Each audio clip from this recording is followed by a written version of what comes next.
ಸ್ನೇಹಿತರೆ ನಮಸ್ಕಾರ. 3-4 ದಿನದ ಹಿಂದೆ ನಮ್ಮ ಕೇಂದ್ರ ಸರ್ಕಾರ ಹೊಸದೊಂದು ಶಿಕ್ಷಣ ನೀತಿಯನ್ನು ಜಾರಿಗೆ ತಂದಿದೆ. NEP ಅಂತ ಹೇಳಿ. ನಿಮಗೆಲ್ಲ ಜ್ಞಾಪಕ ಇರೋ ಹಾಗೆ 2 ವರ್ಷದಿಂದ ಇದರದೊಂದು ಡ್ರಾಫ್ಟ್ ತಯಾರಿಯಾಗಿತ್ತು. ಡ್ರಾಫ್ಟ್ನ ತಯಾರಿ ಮಾಡಿಬಿಟ್ಟು ಹೆಸರಿಗಷ್ಟೇ ಸಜೆಷನ್ಸ್ ಕೊಡಿ ಅಂತ ಕೇಳ್ಬಿಟ್ಟು ಒಂದಷ್ಟು ಸಜೆಷನ್ಸ್ ಅಂತ ಕಲೆಕ್ಟ್ ಮಾಡಿ ಅದಾದ ನಂತರದಲ್ಲಿ ಒಂದು NEPನ ಜಾರಿಗೆ ತಗೊಂಡ್ಬಂದಿದ್ದಾರೆ. ಕಸ್ತೂರಿ ರಂಗನ್ ಅವರ ಒಂದು ಇದರ ನೇತೃತ್ವದಲ್ಲಿ ರಚಿಸಲಾದಂಥ ಒಂದು ಸಮಿತಿಯ ಶಿಫಾರಸುಗಳನ್ನ ಈ ಒಂದು NEPನಲ್ಲಿ ತಗೊಂಡ್ಬಂದಿದ್ದೀವಿ. ಇದು ತುಂಬಾ ಪ್ರೋ ಪೀಪಲ್ಲು, ಇದು ತುಂಬ ವಿದ್ಯಾರ್ಥಿಗಳ ಪರ, ಶಿಕ್ಷಣದ ಪರ ಅಂಥೇಳಿ ಹಲವಾರು ಪ್ರಚಾರ ಬರೀ ಕೇಂದ್ರ ಸರ್ಕಾರದ ಕಡೆಯಿಂದ ಅಷ್ಟೇ ಅಲ್ಲ, ಈವನ್ ಹಲವಾರು ಪ್ರಗತಿಪರರು ಅಂತ ಕರೆಸ್ಕೊಳ್ಳೋರು ಕೂಡ ಈ ಪ್ರಚಾರನ ಮಾಡ್ತಾ ಇದ್ದಾರೆ. ಅದು ನಿಮ್ಗೆ ಈಗಾಗಲೇ ಗೊತ್ತಿದೆ. ಹಲವಾರು ಪತ್ರಿಕೆಗಳಲ್ಲಿ ಸಹ ಇದೊಂದು ಕ್ರಾಂತಿಕಾರಿಕ ಒಂದು ನೀತಿ ಅಂಥೇಳಿ, ಇಟ್ ರೆವಲ್ಯೂಷನೈಸಸ್ ಇಂಡಿಯನ್ ಎಜುಕೇಷನ್ ಸಿಸ್ಟಮ್ ಅಂಥೇಳಿ ಅವ್ರು ಕ್ಯಾಂಪೇನ್ ಮಾಡ್ತಾ ಇದ್ದಾರೆ.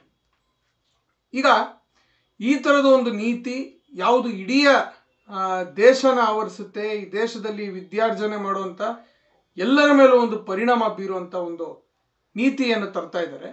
ಇವಾಗ ಈ ನೀತಿನ ನಾವು ಹೇಗೆ ಅರ್ಥ ಮಾಡ್ಕೋಬೇಕು? ಆಮೇಲೆ ನಿಮ್ಗೆ ಈಗಾಗಲೇ ತಿಳಿದಿರೋ ಹಾಗೆ AIDSO ಈ ಒಂದು ನೀತಿನ ಉಗ್ರವಾಗಿ ಖಂಡಿಸುತ್ತೆ.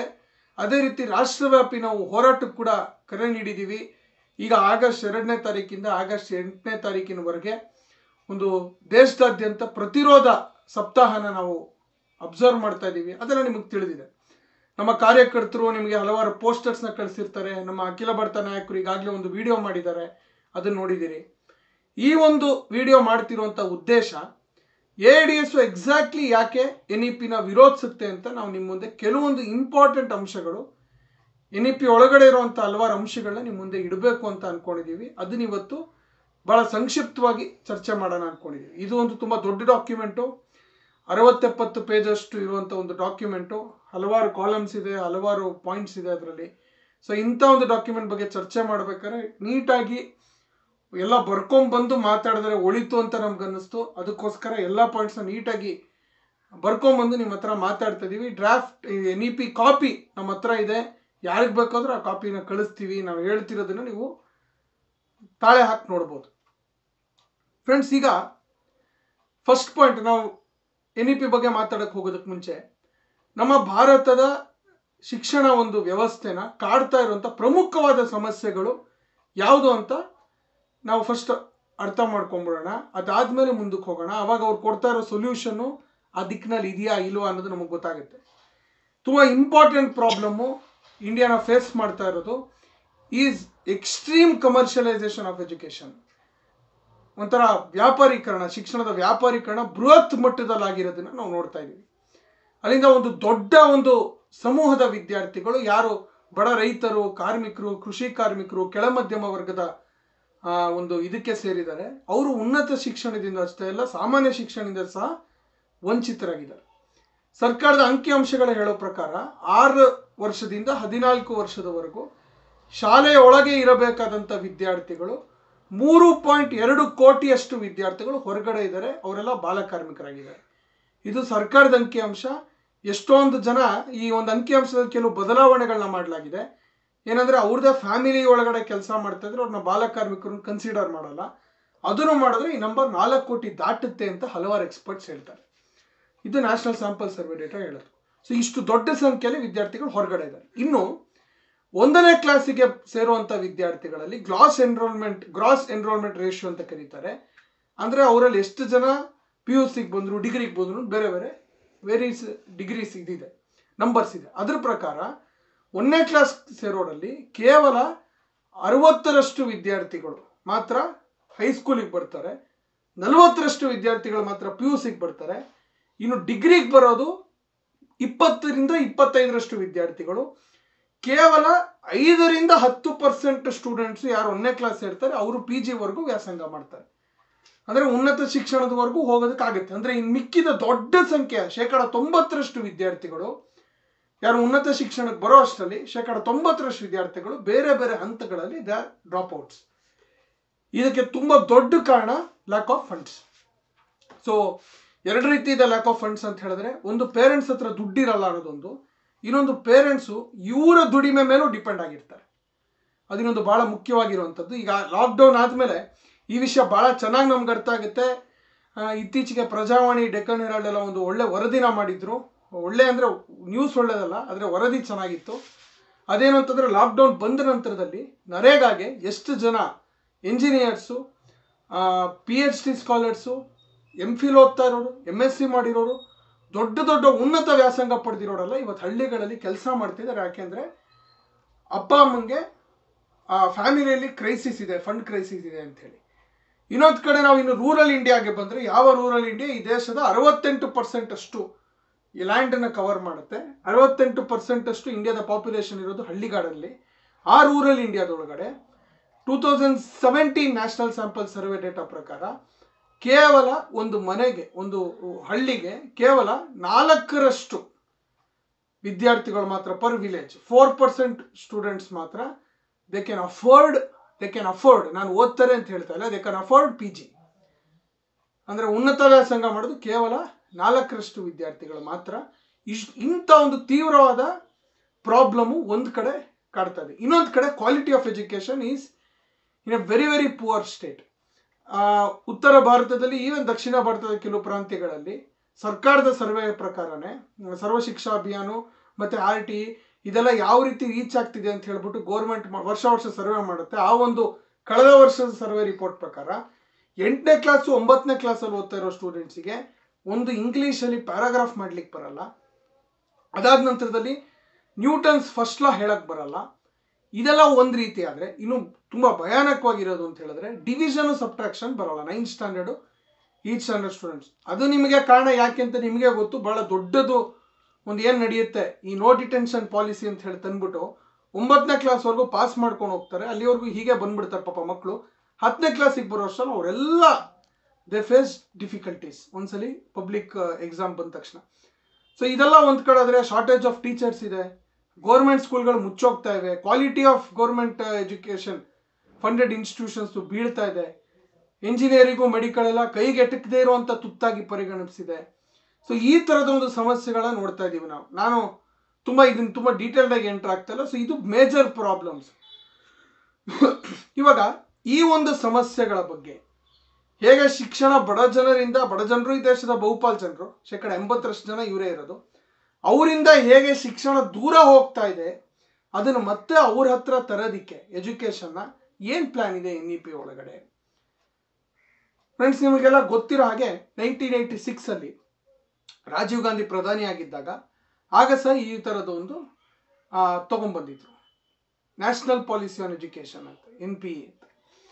ಆ ಒಂದು ರಾಷ್ಟ್ರೀಯ ಶಿಕ್ಷಣ ನೀತಿ ತೊಗೊಂಡ್ಬಂದಾಗ ಭಾಳಷ್ಟು ಸರ್ಕಾರಿ ಏನೋ ಒಂದು ಇದಿತ್ತು, ಏನಂತಾರೆ ಕಂಟ್ರೋಲ್ ಇತ್ತು ಎಜುಕೇಷನ್ ಮೇಲೆ, ಅದು ಕಡಿತಗೊಂಡು, ಅಂದರೆ ಗೌರ್ಮೆಂಟ್ ಇನ್ಸ್ಟಿಟ್ಯೂಷನ್ಸೇ ಪ್ರೈಮರಿ ಆಗಿತ್ತು. ನಮ್ಮ ದೇಶದ ಬಹುದೊಡ್ಡ ವಿಜ್ಞಾನಿಗಳು, ನಮ್ಮ ದೇಶದ ಬಹುದೊಡ್ಡ ಸಾಹಿತಿಗಳು, ನಮ್ಮ ದೇಶದ ಅತ್ಯದ್ಭುತವಾದಂಥ ಬುದ್ಧಿಶಕ್ತಿ ಉಳ್ಳ ಹಲವಾರು ಜನ ಸಾಹಿತಿಗಳಾಗಿರ್ಬೋದು, ವಿಜ್ಞಾನಿಗಳಾಗಿರ್ಬೋದು, ಈವನ್ ಎಷ್ಟೋ ಸುಪ್ರೀಂ ಕೋರ್ಟ್ ಜಡ್ಜ್ಗಳಾಗಿರ್ಬೋದು, ಈವನ್ ಬೇರೆ ಬೇರೆ ಮುಖಂಡರಾಗಿರ್ಬೋದು, ಅಥವಾ ನಮ್ಮ ಫ್ರೀಡಮ್ ಮೂವ್ಮೆಂಟ್ ಟೈಮಲ್ಲಿ ಇದ್ದವರಾಗಿರ್ಬೋದು, ಇವರೆಲ್ಲರೂ ಬಂದಿದ್ದು ಗೌರ್ಮೆಂಟ್ ಇನ್ಸ್ಟಿಟ್ಯೂಷನ್ಸಿಂದ, ಪ್ರೈವೇಟ್ ಇನ್ಸ್ಟಿಟ್ಯೂಷನ್ಸಿಂದಲ್ಲ. ಸೊ ಈ ಥರದ ಒಂದು ಗೌರ್ಮೆಂಟ್ ಸ್ಕೂಲು, ಗೌರ್ಮೆಂಟ್ ಕಾಲೇಜು, ಆ ಪದ್ಧತಿಯಿಂದ ಇಷ್ಟು ಜನ ಮೇಧಾವಿಗಳು ಹೊರಹೊಮ್ಮಿದ್ದಾರೆ. ಆ ಒಂದು ಇದಕ್ಕೆ ಪೆಟ್ಟು ಕೊಡ್ತಾ ಕಮರ್ಷಿಯಲೈಸೇಷನು, ಪ್ರೈವೇಟೈಸೇಷನ್ಸ್ದು ಫ್ಲಡ್ ಗೇಟ್ಸ್ ಓಪನ್ ಆಗಿದ್ದು 1986 ರಾಜೀವ್ ಗಾಂಧಿ ಅಧಿಕಾರದಲ್ಲಿದ್ದಾಗ. ಆ ಒಂದು ರಾಷ್ಟ್ರೀಯ ಶಿಕ್ಷಣ ನೀತಿಯಿಂದಾಗಿ ಅದು ಫಾರಿನ್ ಇನ್ವೆಸ್ಟ್ಮೆಂಟ್ ಆಗಿರ್ಬೋದು, ಅಥವಾ ಪ್ರೈವೇಟ್ ಯೂನಿವರ್ಸಿಟೀಸ್ ಆಗಿರ್ಬೋದು, ಅಥವಾ ಈ ಒಂದು ಎಜುಕೇಷನ್ ಫೀ ಏನು ಕಲೆಕ್ಟ್ ಮಾಡ್ತಾರೆ ಪ್ರೈವೇಟ್ ಮ್ಯಾನೇಜ್ಮೆಂಟ್ಗಳು, ಅದಕ್ಕೆ ಅಪ್ಪರ್ ಲಿಮಿಟ್ನ ತೆಗೆದಾಕಿರೋದಾಗಿರ್ಬೋದು, ಅಥವಾ ಇದು ಮೆಡಿಕಲ್ಲು, ಎಂಜಿನಿಯರಿಂಗು, ಇದರ ಕೌನ್ಸಿಲಿಂಗಲ್ಲಿ ಹೆಚ್ಚೆಚ್ಚು ಪ್ರೈವೇಟ್ ಮ್ಯಾನೇಜ್ಮೆಂಟಿಗೆ ಲಾಭ ಆಗೋ ರೀತಿ counselling ಪ್ಯಾಟರ್ನ್ಸ್ನ change ಮಾಡಿರೋದಾಗಿರ್ಬೋದು, tuition industry ಬೆಳೆಯೋದಕ್ಕಾಗಿರ್ಬೋದು.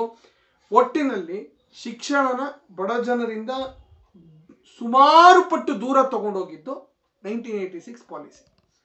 So ಅಲ್ಲಿಂದ ಪ್ರಾಬ್ಲಮ್ ಸ್ಟಾರ್ಟ್ ಆಯಿತು. ಅದಾದಮೇಲೆ ಗ್ಲೋಬಲೈಸೇಷನ್ ಬಂತು, ನಿಮಗೆ ಗೊತ್ತೇ ಇದೆ.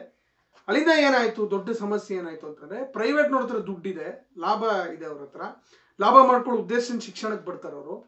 ಅವರು ಒಳ್ಳೊಳ್ಳೆ ಇನ್ಫ್ರಾಸ್ಟ್ರಕ್ಚರು, ಒಳ್ಳೊಳ್ಳೆ ಕಾಲೇಜು, ಒಳ್ಳೊಳ್ಳೆ ಸ್ಯಾಲ್ರಿ ಕೊಟ್ಟು ಲೆಕ್ಚರರ್ಸ್ ಇಟ್ಕೊಳ್ಳೋದೇನೋ, ಅವ್ರಿಗೆ ಬೇಕಾಗಿರುವಂಥ ಇನ್ಫ್ರಾಸ್ಟ್ರಕ್ಚರ್ನ ಕಟ್ಟೋದೇನೋ, ಅಲ್ಲಿಂದಾಗಿ ಎಜುಕೇಷನ್ಗೆ ಫಂಡಿಂಗ್ ಕಡಿಮೆ ಆಗ್ತಾ ಬಂತು. ಗೌರ್ಮೆಂಟ್ ಇನ್ಸ್ಟಿಟ್ಯೂಷನ್ಸಿನ ಇದು ಕಡಿಮೆ ಆಗ್ತಾ ಬಂತು, ಅಲ್ಲಿ ಫೆಸಿಲಿಟೀಸ್ ಕಡಿಮೆ ಆಗ್ತಾ ಬಂತು, ಫಂಡಿಂಗ್ ಕಡಿಮೆ ಆಗ್ತಾ ಬಂತು. ಬಜೆಟಲ್ಲಿ ನೀವು ಗಮನಿಸಿದ್ರೆ ಹಾಗೇ ಕ್ರಮೇಣವಾಗಿ ಕಡಿಮೆ ಹಾಕೊಂತ ಬರುತ್ತೆ. 6% ಆಫ್ ಇದನ್ನ ಬಜೆಟಲ್ಲಿ ಮೀಸಲಿಡಬೇಕು ಶಿಕ್ಷಣಕ್ಕೆ ಅಂತೇಳಿ 1968 ಕೊಠಾರಿ ಕಮಿಷನ್ನು ಅವ್ರ ವರದಿನಲ್ಲಿ ಹೇಳ್ತಾರೆ. ಆದರೆ ಅದನ್ನು ಇಡ್ತಾ ಇಲ್ಲ ಯಾರು. 2%, 1%, 1.3% ಈ ರೀತಿ ಕಡಿಮೆ ಹಾಕೊಂಡು ಬಂದಿದೆ. ಸೊ ಅಲ್ಲಿಂದ ಶುರು ಆಗಿರೋದು. ಅದಕ್ಕೆ ಮುಂಚೆ ಬಂದ ಸರ್ಕಾರಗಳು ಅಥವಾ ಅದಾದ್ಮೇಲೆ ಬಂದ ಸರ್ಕಾರಗಳು ಯಾರು ಕೂಡ ಈ ಒಂದು ಮೂಲಭೂತ ಸಮಸ್ಯೆ ಏನಿದೆ ಕಮರ್ಷಿಯಲೈಸೇಷನ್ ಎಜುಕೇಶನ್ ಒಳಗಡೆ ಅದನ್ನ ಟಚ್ ಮಾಡಕ್ ಹೋಗಿಲ್ಲ. ಅದರ ಜಾಸ್ತಿ ಆಗ್ತದೆ, ರ್ಯಾಂಪೆಂಟ್ ಆಗ್ತಾ ಹೋಯ್ತು. ಸೊ ಅಲ್ಲಿಂದ ಪ್ರಾಬ್ಲಮ್ಸ್ ಶುರು ಆಯಿತು. ಈ ಒಂದು ಬೇಸಿಸ್ ಮೇಲೆ ನಾವು ಚರ್ಚೆ ಮಾಡೋಣ. ಯಾಕೆಂದರೆ ನಾವು ಅಪೋಸ್ ಮಾಡ್ತಾ ಇರೋದು ಇದೇನೋ BJP ಅವ್ರು ತಂದರು ಅಂತ ಅಲ್ಲ. 1986 ನ್ಯಾಷನಲ್ ಪಾಲಿಸಿ ಆನ್ ಎಜುಕೇಷನ್ ಬಂದಾಗ ನಾವು ಬೀದಿಲಿದ್ವಿ, ಫೈಟ್ ಮಾಡಿದ್ವಿ. ಸುಮಾರು 3-4 ವರ್ಷಗಳ ಕಾಲ ದೇಶವ್ಯಾಪಿ ಕ್ಯಾಂಪೇನ್ ಮಾಡಿದ್ವಿ. ಹಲವಾರು ರ್ಯಾಲಿಗಳು, ಟೀಚರ್ಸ್ ರ್ಯಾಲಿ ಆಗಿದೆ, ಪ್ರೊಫೆಸರ್ಸ್ ರ್ಯಾಲಿ ಆಗಿದೆ, ಎಜುಕೇಷನಿಸ್ಟ್ಗಳ ರ್ಯಾಲಿ ಆಗಿದೆ, ಕನ್ವೆನ್ಷನ್ಗಳಾಗಿದೆ, ನ್ಯಾಷನಲ್ ಲೆವೆಲ್ ಕನ್ವೆನ್ಷನ್ ಆಗಿದೆ, ಮನೆ ಮನೆಗೂ ಈ ವಿಷಯ ತಲುಪಿಸುವಂಥ ಗ್ರಾಸ್ ರೂಟ್ ಲೆವೆಲ್ ವರ್ಕ್ ಆಗಿದೆ. ಆ ವರ್ಕ್ AIDS ಆವಾಗಲೂ ಮಾಡಿತ್ತು. ಈಗಲೂ ಈ ನೀತಿ ಶಿಕ್ಷಣ ವಿರೋಧಿ ಅಂತ ಹೇಳಿ ನಾವು ವಿರೋಧಿಸ್ತಾ ಇದ್ದೀವಿ. ಸೊ ಇಷ್ಟು ಮಾತಾಡಿ ನಾನಿವಾಗ NEPಗೆ ಬಂದ್ಬಿಡೋಣ. ಅದರಲ್ಲಿರೋ ಕೆಲವೊಂದು ಅಂಶಗಳನ್ನ ನಾನೀಗ ಆಗಲೇ ಹೇಳಿದಾಗ ದೊಡ್ಡ ಡಾಕ್ಯುಮೆಂಟ್ ಎಲ್ಲ ಮಾತಾಡೋಷ್ಟು ನಮಗೆ ಟೈಮ್ ಇಲ್ಲ. ನಮಗೆ ಇಂಟ್ರೊಡ್ಯೂಸ್ ಮಾಡ್ತಾ ಇದ್ದೀನಿ ನಾನು ಅಷ್ಟೇ. ವೈ AIDS ಇಸ್ ಅಪೋಸಿಂಗ್ ಅನ್ನೋ ಇಂಟ್ರೊಡಕ್ಷನ್ ಕೊಡಲಿಕ್ಕೆ ನಾನು ಇವತ್ತು ನಿಮ್ಮ ಮುಂದೆ ಬಂದಿದ್ದೀನಿ. ಇದಕ್ಕೆ ಕೆಲವೊಂದು ಅಂಶಗಳನ್ನ ನಾವು ಚರ್ಚೆ ಮಾಡೋಣ. ನಾನು ಆಗಲೇ ಹೇಳಿದೆ ತುಂಬ ದೊಡ್ಡದಾಗಿರೋದ್ರಿಂದ ಹಲವಾರು ಪಾಯಿಂಟ್ಸ್ ಇರೋದ್ರಿಂದ ಪುಸ್ತಕ ಇಟ್ಕೊಂಡೇ ನಿಮ್ಮ ಜೊತೆ ಮಾತನಾಡ್ತಾ ಇದ್ದೀನಿ ನಾನು. ಫಸ್ಟ್ ಪಾಯಿಂಟು, ಅವರು ಚರ್ಚೆ ಮಾಡಿದ್ವಿ ಅಂತ ಹೇಳ್ತಾರೆ. ವಿದ್ಯಾರ್ಥಿ ಸಂಘಟನೆಗಳ ಜೊತೆ NEP ಕುರಿತು ಚರ್ಚೆ ಮಾಡಿ ಮುಂದುವರೆದ್ವಿ ಅಂತ ಹೇಳ್ತಾರೆ. ಆದರೆ ಅವರು ರೆಕಗ್ನೈಸ್ ಮಾಡಿರೋದು ABVP ಒಂದನ್ನೇ. ಈಗ ನಾವು ಪ್ರಶ್ನೆ ಕೇಳಬೇಕು ಅವ್ರಿಗೆ, ABVP ಒಂದೇನೋ ವಿದ್ಯಾರ್ಥಿ ಸಂಘಟನೆ ಇಡೀ ದೇಶದಲ್ಲಿರೋದು? ಹಲವಾರು ವಿದ್ಯಾರ್ಥಿ ಸಂಘಟನೆಗಳಿದೆ. SFI ಇದೆ, ASF ಇದೆ, ISA ಇದೆ, NSU ಇದೆ, AIDS ಇದೆ. ಹಲವಾರು ವಿದ್ಯಾರ್ಥಿ ಸಂಘಟನೆಗಳು ರಾಷ್ಟ್ರಾದ್ಯಂತ ಅವ್ರದೇ ರೀತಿ ಒಳಗಡೆ ಅವ್ರದೇ ಆದ ಐಡಿಯಾಲಜಿ ಒಳಗಡೆ ಕೆಲಸ ಮಾಡ್ತಾ ಇದ್ದಾರೆ. ಈಗ ಹಾಗಿದ್ದಾಗ ನಿಮ್ಮ ಐಡಿಯಾಲಜಿಗೆ ಪೂರಕವಾಗಿರುವಂಥ ಒಂದು ವಿದ್ಯಾರ್ಥಿ ಸಂಘಟನೆನ ಮಾತ್ರ ಕರೆದು ನಿಮ್ಮ ಐಡಿಯಾಲಜಿಗೆ ವಿರುದ್ಧವಾಗಿರುವಂಥ ವಿದ್ಯಾರ್ಥಿ ಸಂಘಟನೆಗಳನ್ನ ಚರ್ಚೆಗೆ ಕರೀಲಿಲ್ಲ ಅಂದರೆ ಇದು ಹೇಗೆ ಡೆಮೋಕ್ರೆಟಿಕ್ ಪ್ರಾಸೆಸ್ ಆಗುತ್ತೆ? ಫಸ್ಟ್ ಪಾಯಿಂಟ್, ಫಸ್ಟ್ ಪ್ರಶ್ನೆ ನಾವು ಸರ್ಕಾರನ ಕೇಳುವಂಥದ್ದು. ಸೊ ಅವ್ರ ಜೊತೆ ಮಾತ್ರ ಚರ್ಚೆ ಮಾಡಿ ಅವ್ರು ಅಪ್ರೂವ್ ಮಾಡಿದ್ರಂತೆ, ಇವ್ರಿಗೆ ಮುಗೀತಂತ. ಇದು ಮೊದಲನೇ ಪಾಯಿಂಟ್. ಸೆಕೆಂಡ್ ಪಾಯಿಂಟು, ಈ ಒಂದು ಇದ್ರೊಳಗಡೆ ಇಂಟ್ರಡಕ್ಷನಲ್ಲಿ ಪ್ರಿಯಾಂಬಲ್ ಅಂತ ಅವ್ರೇನು ಕೊಟ್ಟಿದ್ದಾರೆ NEP ಒಳಗಡೆ, ಅವ್ರೇನು ಬರೀತಾರೆ ಅಂದರೆ ವಿದ್ಯಾರ್ಥಿಗಳಿಗೆ ಭಾರತ ರತ್ನ ಅವಾರ್ಡಿಸು, ಬೇರೆ ಬೇರೆ ತುಂಬ ಈ ದೇಶದಲ್ಲಿ ಸಾಧನೆ ಮಾಡಿರುವಂಥ ಪೊಲಿಟಿಷಿಯನ್ಸ್ ಅವರ ಲೈಫ್ನ ನಾವು ಸ್ಟೂಡೆಂಟ್ಸಿಗೆ ಇಂಟ್ರೊಡ್ಯೂಸ್ ಮಾಡಬೇಕು ಅಂತ ಇದ್ದೀವಿ ಇದ್ರ ಮೂಲಕ ಅಂತ. Okay fine. ಆದರೆ ಅವರ ಲಿಸ್ಟ್ ಆಫ್ ನೇಮ್ಸಲ್ಲಿ ರಾಜಾರಾಮ್ ಮೋಹನ್ ರಾಯ್ ಇಲ್ಲ, ಈಶ್ವರ್ ಚಂದ್ರ ವಿದ್ಯಾಸಾಗರ್ ಇಲ್ಲ, ಜ್ಯೋತಿಬಾ ಫುಲೆ ಇಲ್ಲ, ಸಾವಿತ್ರಿಬಾ ಫುಲೆ ಇಲ್ಲ. ಯಾರು ಶಿಕ್ಷಣ ಕೆಲವು ಜನರ ಸ್ವತ್ತಾಗಿದ್ದಾಗ ಅದನ್ನು ತೆಗೆದು ಈ ದೇಶದ ಪ್ರತಿಯೊಬ್ಬರಿಗೂ ಶಿಕ್ಷಣ ಸಿಗಬೇಕು ಅಂತ ಫೈಟ್ ಮಾಡಿದ್ರು, ಅವ್ರು ಯಾರ ಹೆಸರು ಇಲ್ಲ. ಅದೆಲ್ಲ ಬಿಡಿ. ಈ ದೇಶ ಇವತ್ತು ಸ್ವತಂತ್ರ ಆಗಿ ನಾವಿವತ್ತು ಈ ರೀತಿ ಮಾತಾಡೋದಕ್ಕೆ, ಶಿಕ್ಷಣ ಪಡೆಯೋಕ್ಕೆ ಕಾರಣ ಆಗಿರುವಂಥ ಈ ದೇಶದ ಧೀಮಂತ ಸ್ವಾತಂತ್ರ್ಯ ಹೋರಾಟಗಾರರು ಭಗತ್ ಸಿಂಗ್, ಸುಭಾಷ್ ಚಂದ್ರ ಬೋಸ್, ಚಂದ್ರಶೇಖರ್ ಆಜಾದ್, ಅಶ್ವಕ್ ಉಲ್ಲಾ ಖಾನ್, ರಾಮ್ ಪ್ರಸಾದ್ ಬಿಸ್ಮಿಲ್, ಇವ್ರು ಯಾರ ಹೆಸರು ಇಲ್ಲ. ಏನ್ ಟೀಚ್ ಮಾಡ್ತಾರೆ ಹಾಗಾದ್ರೆ ಸ್ಟೂಡೆಂಟ್ಸಿಗೆ? ಯಾರು ಇವ್ರ ಪ್ರಕಾರ ನಾಯಕರಾಗಾದ್ರೆ? ಈ ಪ್ರಶ್ನೆನ ನಾವು ಸರ್ಕಾರಕ್ಕೆ ನೆಕ್ಸ್ಟ್ ಪಾಯಿಂಟ್ ಅವ್ರು ಹೇಳೋದು, ಈ ರಿಲಿಜಿಯಸ್ ಇನ್ಸ್ಟಿಟ್ಯೂಷನ್ಸ್ ಅಂದ್ರೆ ಏನು ಮಠಗಳು, ಮದ್ರಾಸಗಳು ಅಥವಾ ಕ್ರಿಶ್ಚಿಯನ್ ಮಿಷನರೀಸು, ಇವರು ಭಾರತದಲ್ಲಿ ಶಿಕ್ಷಣ ವೃದ್ಧಿ ಆಗೋದಕ್ಕೆ ಬಹಳಷ್ಟು ಕಾಂಟ್ರಿಬ್ಯೂಷನ್ ಕೊಟ್ಟಿದ್ದಾರೆ. ಅಲ್ಲಿಂದ ಅವ್ರನ್ನ ನಾವು ಎಂಕರೇಜ್ ಮಾಡಬೇಕು ಅಂತ ಹೇಳಿ ಅವರು ಹೇಳ್ತಾರೆ NEP ಒಳಗಡೆ. ಫ್ರೆಂಡ್ಸ್, ಇಲ್ಲಿ ಈ ಒಂದು ಫಿಲಾಂಥ್ರಫಿಕ್ ಮೈಂಡಿಂದ, ಸೇವೆ ಸಲ್ಲಿಸುವಂಥ ಮೈಂಡಿಂದ ಶಿಕ್ಷಣ ಸಂಸ್ಥೆಗಳನ್ನ ಪ್ರಾರಂಭಿಸೋದ್ರ ಬಗ್ಗೆ AIDSಗೆ ಯಾವುದೇ ವಿರೋಧ ಇಲ್ಲ. ಅದರ ನಾವು ನಂಬಿರೋದೇನೆ ಸರ್ಕಾರ ಫಂಡ್ ಮಾಡಬೇಕು, ಪ್ರೈವೇಟ್ನವರು ಮೇಂಟೈನ್ ಮಾಡಲಿ ಅಂತ ಇರೋದು. ಆದರೆ ಈ ರೀತಿ ಧಾರ್ಮಿಕ ಇನ್ಸ್ಟಿಟ್ಯೂಷನ್ಸ್ಗೆ ತುಂಬ ಫೋಕಸ್ ಕೊಟ್ಬಿಟ್ರೆ ಏನು ದೊಡ್ಡ ಪ್ರಾಬ್ಲಮ್ ಬರುತ್ತೆ ಅಂದರೆ, ನಮ್ಮ ಭಾರತ ನವೋದಯ ಚಳುವಳಿನಲ್ಲಿ ಬಂದಂಥ ಧೀಮಂತ ವ್ಯಕ್ತಿತ್ವಗಳು, ಈಶ್ವರ್ ಚಂದ್ರ ವಿದ್ಯಾಸಾಗರ್ ಆಗಿರಲಿ ಅಥವಾ ಮುಂದೆ ಸ್ವತಂತ್ರ ಹೋರಾಟದಲ್ಲಿ ಬಂದಂಥ ನೇತಾಜಿ ಸುಭಾಷ್ ಚಂದ್ರ ಬೋಸು, ಭಗತ್ ಸಿಂಗು, ಇವ್ರು ಹೇಳೋದು ಈ ದೇಶಕ್ಕೆ ಬೇಕಾಗಿರೋದು ಸೆಕ್ಯುಲರ್ ಎಜುಕೇಶನ್ ಅಂತ. ಇಲ್ಲಿ ಸೆಕ್ಯುಲರ್ ಅಂದರೆ ಕಾಂಗ್ರೆಸ್ ಅದನ್ನು ತುಂಬಾ ತಪ್ಪಾಗಿ ವ್ಯಾಖ್ಯಾನಿಸಿದೆ. ಸ್ವತಂತ್ರ ನಂತರದಲ್ಲಿ ನೆಹರು ಅವರಿಂದ ಹಿಡಿದು ಬಂದಂತ ಬೇರೆ ಎಲ್ಲರೂ ಸೆಕ್ಯುಲರಿಸಮ್ ಅಂದ್ರೆ equal opportunity to all religions ಅಂತ ಮಾಡ್ಬಿಟ್ಟಿದ್ದಾರೆ. ಅಂದ್ರೆ ಜಾತ್ಯತೀತತೆ ಅಂತ ಮಾಡ್ಬಿಟ್ಟಿದ್ದಾರೆ. ಅದಲ್ಲ ಸೆಕ್ಯುಲರ್ ಪದದ ಅರ್ಥ. ಸೆಕ್ಯುಲರ್ ಅಂತಂದ್ರೆ ಧರ್ಮ ನಿರಪೇಕ್ಷತೆ. ಅಂದ್ರೆ ಸರ್ಕಾರ ಯಾವುದೇ ಧರ್ಮಕ್ಕೂ ರೆಕಗ್ನಿಷನ್ ಕೊಡಬಾರ್ದು. State should not back any religion, state should not recognise any religion. ಇದು ಅದರ ಅರ್ಥ, ಸೆಕ್ಯುಲರಿಸಮ್ನ ನಿಜವಾದ ಮೂಲ ಅರ್ಥ. ಇದನ್ನ ನಾವು ಹೇಳ್ತಾ ಇಲ್ಲ, ವಿದ್ಯಾಸಾಗರ್ ಹೇಳ್ತಾರೆ, ಈ ಮಾತನ್ನ ನೇತಾಜಿ ಸುಭಾಷ್ ಚಂದ್ರ ಬೋಸ್ ಹೇಳ್ತಾರೆ. ಎಲ್ಲಕ್ಕಿಂತ ಹೆಚ್ಚಾಗಿ ಸ್ವಾಮಿ ವಿವೇಕಾನಂದ ಹೇಳ್ತಾರೆ, religion has no business to formulate social laws. Social laws were formulated by the economic conditions of the land ಅಂತ. ಅಂದ್ರೆ ಧಾರ್ಮಿಕ ಈ ಒಂದು ಧರ್ಮಕ್ಕೆ ಸಾಮಾಜಿಕ ನಿಯಮಗಳನ್ನ ರಚಿಸುವಂತ ಸ್ವಾತಂತ್ರ್ಯ ಇಲ್ಲ. ಮುಂದುವರೆದವ್ರು ಹೇಳ್ತಾರೆ, ಹ್ಯಾಂಡ್ಸ್ ಆಫ್ ರಿಲಿಜನ್, ನಿನ್ನ ಕೆಲಸ ಇದಲ್ಲ, ನೀನ್ ಕೈ ತೆಗೆದು ಬಿಡಿ, ಇದರಿಂದ ಸಮಾಜದಿಂದ ಕೈ ತೆಗಿ, ಧರ್ಮ ಮನೆಯಲ್ಲಿ ಇರಬೇಕು. ಇದನ್ನ ವಿವೇಕಾನಂದ ಹೇಳ್ತಾರೆ, ವಿದ್ಯಾಸಾಗರ್ ಹೇಳ್ತಾರೆ, ನೇತಾಜಿ ಸುಭಾಷ್ ಚಂದ್ರ ಬೋಸ್ ಹೇಳ್ತಾರೆ, ಭಗತ್ ಸಿಂಗ್ ಹೇಳ್ತಾರೆ. ಸೊ ಇವಾಗ ಗೌರ್ಮೆಂಟ್ ಒಂದು ಡಾಕ್ಯುಮೆಂಟ್, ಒಂದು ಪಾಲಿಸಿ, ಎಜುಕೇಶನ್ ಬಗ್ಗೆ ತರ್ತಾ ಇರುವಂತ ಪಾಲಿಸಿ ಒಳಗಡೆ ಧಾರ್ಮಿಕ ಇನ್ಸ್ಟಿಟ್ಯೂಷನ್ಸ್ಗೆ ಇಷ್ಟು ಮಹತ್ವ ಕೊಟ್ರೆ ಅದ್ರ ಪರಿಣಾಮ ಏನಾಗುತ್ತೆ, ಧರ್ಮ ಶಿಕ್ಷಣ ಬೆರೆತು ಹೋಗುತ್ತೆ. ಅಲ್ಲಿಂದ ಆಗಿರೋ ಸಾಕಷ್ಟು ಸಮಸ್ಯೆಗಳು ಕಂಟಿನ್ಯೂ ಆಗ್ತಾ ಹೋಗುತ್ತೆ. ಅಲ್ಲಿ secular education which was dream of our renaissance thinkers, which was dream of our Indian freedom fighters, ಅದಕ್ಕೊಂದು ದೊಡ್ಡ ಪೆಟ್ಟು ಬೀಳುತ್ತೆ. ಅದಕ್ಕೆ ನಮ್ಗೆ ವಿರೋಧ ಆಯ್ತು. ನೆಕ್ಸ್ಟ್ ಹೀಗೆ ಅವರು ಮುಂದುವರಿತಾ ಜಾತಕ ಟೇಲ್ಸ್ ಅಂತೆ, ಪಂಚತಂತ್ರ ಕಥೆಗಳಂತೆ, ಇದರ ಮೌಲ್ಯಗಳನ್ನ ವಿದ್ಯಾರ್ಥಿಗಳಿಗೆ ಕೊಡಬೇಕು ಅಂತ ಹೇಳಿದ್ದಾರೆ. ಸಂತೋಷ, ಇದರ ಮೌಲ್ಯಗಳು ಬೇಕು, ನಮ್ಮ ಶಾಲಾ ಮಕ್ಕಳಿಗೆ ಬೇಕು. ಆದ್ರೆ ನಾವು ಈವನ್ ವೇದ ಕಾಲಕ್ಕೆ ಹೋದ್ರು ಸಹ ಅಲ್ಲಿ ನಂಬಿದ್ದದ್ದು ಏನು, ನಮ್ಮಲ್ಲಿ ನಾವೇನ್ ಶ್ಲೋಕ ಹಾಡ್ತಾ ಇದ್ವಿ, ಎಲ್ಲೇ ಪ್ರಪಂಚದಲ್ಲಿ ಒಳ್ಳೆಯ ಜ್ಞಾನ ಇದ್ರೂ ಅದನ್ನ ನಾನು ಪಡ್ಕೋತೀನಿ, ಎಲ್ಲ ಜ್ಞಾನಗಳ ಸಮ್ಮಿಶ್ರಣದಿಂದ ನಾನು ಬೆಳಕಿನ ಕಡೆಗೆ ಸಾಕ್ತೀನಿ ಅಂತ ಶ್ಲೋಕ ಓದ್ತಾ ಇದ್ರು. ಆದ್ರೆ ಇವತ್ತು ಕೇವಲ ಭಾರತದ ಕಥೆಗಳ ಮೌಲ್ಯ ಮಾತ್ರ ಬೇಕಾ ನಮ್ಮ ಮಕ್ಕಳಿಗೆ? ಗ್ರೀಕ್ ಮೈಥಾಲಜಿ ಇರೋ ವ್ಯಾಲ್ಯೂಸ್ ಬೇಡವಾ? ಅರೇಬಿಯನ್ ನೈಟ್ಸ್ ಅಲ್ಲಿರೋ ವ್ಯಾಲ್ಯೂಸ್ ಬೇಡವಾ? ಯುರೋಪಿಯನ್ ಕಥೆಗಳಲ್ಲಿ ಬರುವಂತ ವ್ಯಾಲ್ಯೂಸ್ ಬೇಡವಾ? ಈ ಪ್ರಶ್ನೆ ನಾವು ಕೇಳಬೇಕು. ನೀವೇನು ಸಂಸ್ಕೃತಿ ಅಂತ ಹೇಳ್ತೀರಾ, ಅದೇ ಸಂಸ್ಕೃತಿ ನಮ್ದು. ಎಲ್ಲ ಕಡೆಯಿಂದ ಜ್ಞಾನ ಬರಲಿ, ಆ ಭದ್ರಾಣಿ ಸರ್ವತ್ತು ವಿಶ್ವತಃ ಅಂತ ಹೇಳ್ತಾ ಇದ್ವಿ ನಾವು. ಈಗ ಅದಕ್ಕೆ ಪೆಟ್ಟು ಬೀಳ್ತಾ ಇದೆ. ಇದು ನಮ್ಮ ನೆಕ್ಸ್ಟ್ ಅಬ್ಜೆಕ್ಷನ್ ಇರುವಂಥದ್ದು. ನೆಕ್ಸ್ಟ್ ಪಾಯಿಂಟು, ಇವ್ರೇನು ಹೊಸ ಪ್ಯಾಟರ್ನ್ ತಗೊಂಡ್ಬರ್ತಾರೆ, 5+3+3+4 ಅಂತ ಹೇಳಿ ಒಂದು ಹೊಸ ಪ್ಯಾಟರ್ನ್ ತಗೊಂಡ್ಬರ್ತಾ ಇದ್ದಾರೆ ಸ್ಕೂಲ್ ಸಿಸ್ಟಮ್ಗೆ. ಅಂದ್ರೆ ಈಗ 3ನೇ ಕ್ಲಾಸಿನವರೆಗೂ ಒಂದು ಜಂಕ್ಷನ್ ಅಂತ ಹೇಳಿ, ಅಂದ್ರೆ 2 ವರ್ಷ ಅಂಗನವಾಡಿ, ಆಮೇಲೆ 3 ವರ್ಷ, ಆಮೇಲೆ 4, 5, 6, ಆಮೇಲಿಂದ 7, 8, 9, ಆಮೇಲೆ 9, 10, 11, 12 ಅಂತ ಹೋಗ್ತಾ ಇದ್ದಾರೆ. 5+3+3+4 ಅಂತ ಇದೊಂದು ಹೊಸ ಪ್ಯಾಟರ್ನು ಅಂತ. PUC ವರೆಗೂ, PUC ಇಲ್ಲ, ಈಗ PUC ಸ್ಕೂಲಿಗೆ ಬಂದ್ಬಿಡ್ತು. ಇವಾಗ ಈ ಪ್ಯಾಟರ್ನು ನಾವು ಟೈಮ್ ಟೆಸ್ಟೆಡ್ ಪ್ಯಾಟರ್ನ್ ಏನು 10+2 ಇದೆ ಅದಕ್ಕಿಂತ ಹೇಗೆ ಭಿನ್ನ? ಯಾಕೆ 10+2 ತೆಗಿತಾ ಇದೀವಿ? ಈ ಆರ್ಗ್ಯುಮೆಂಟ್ ಇಲ್ಲ.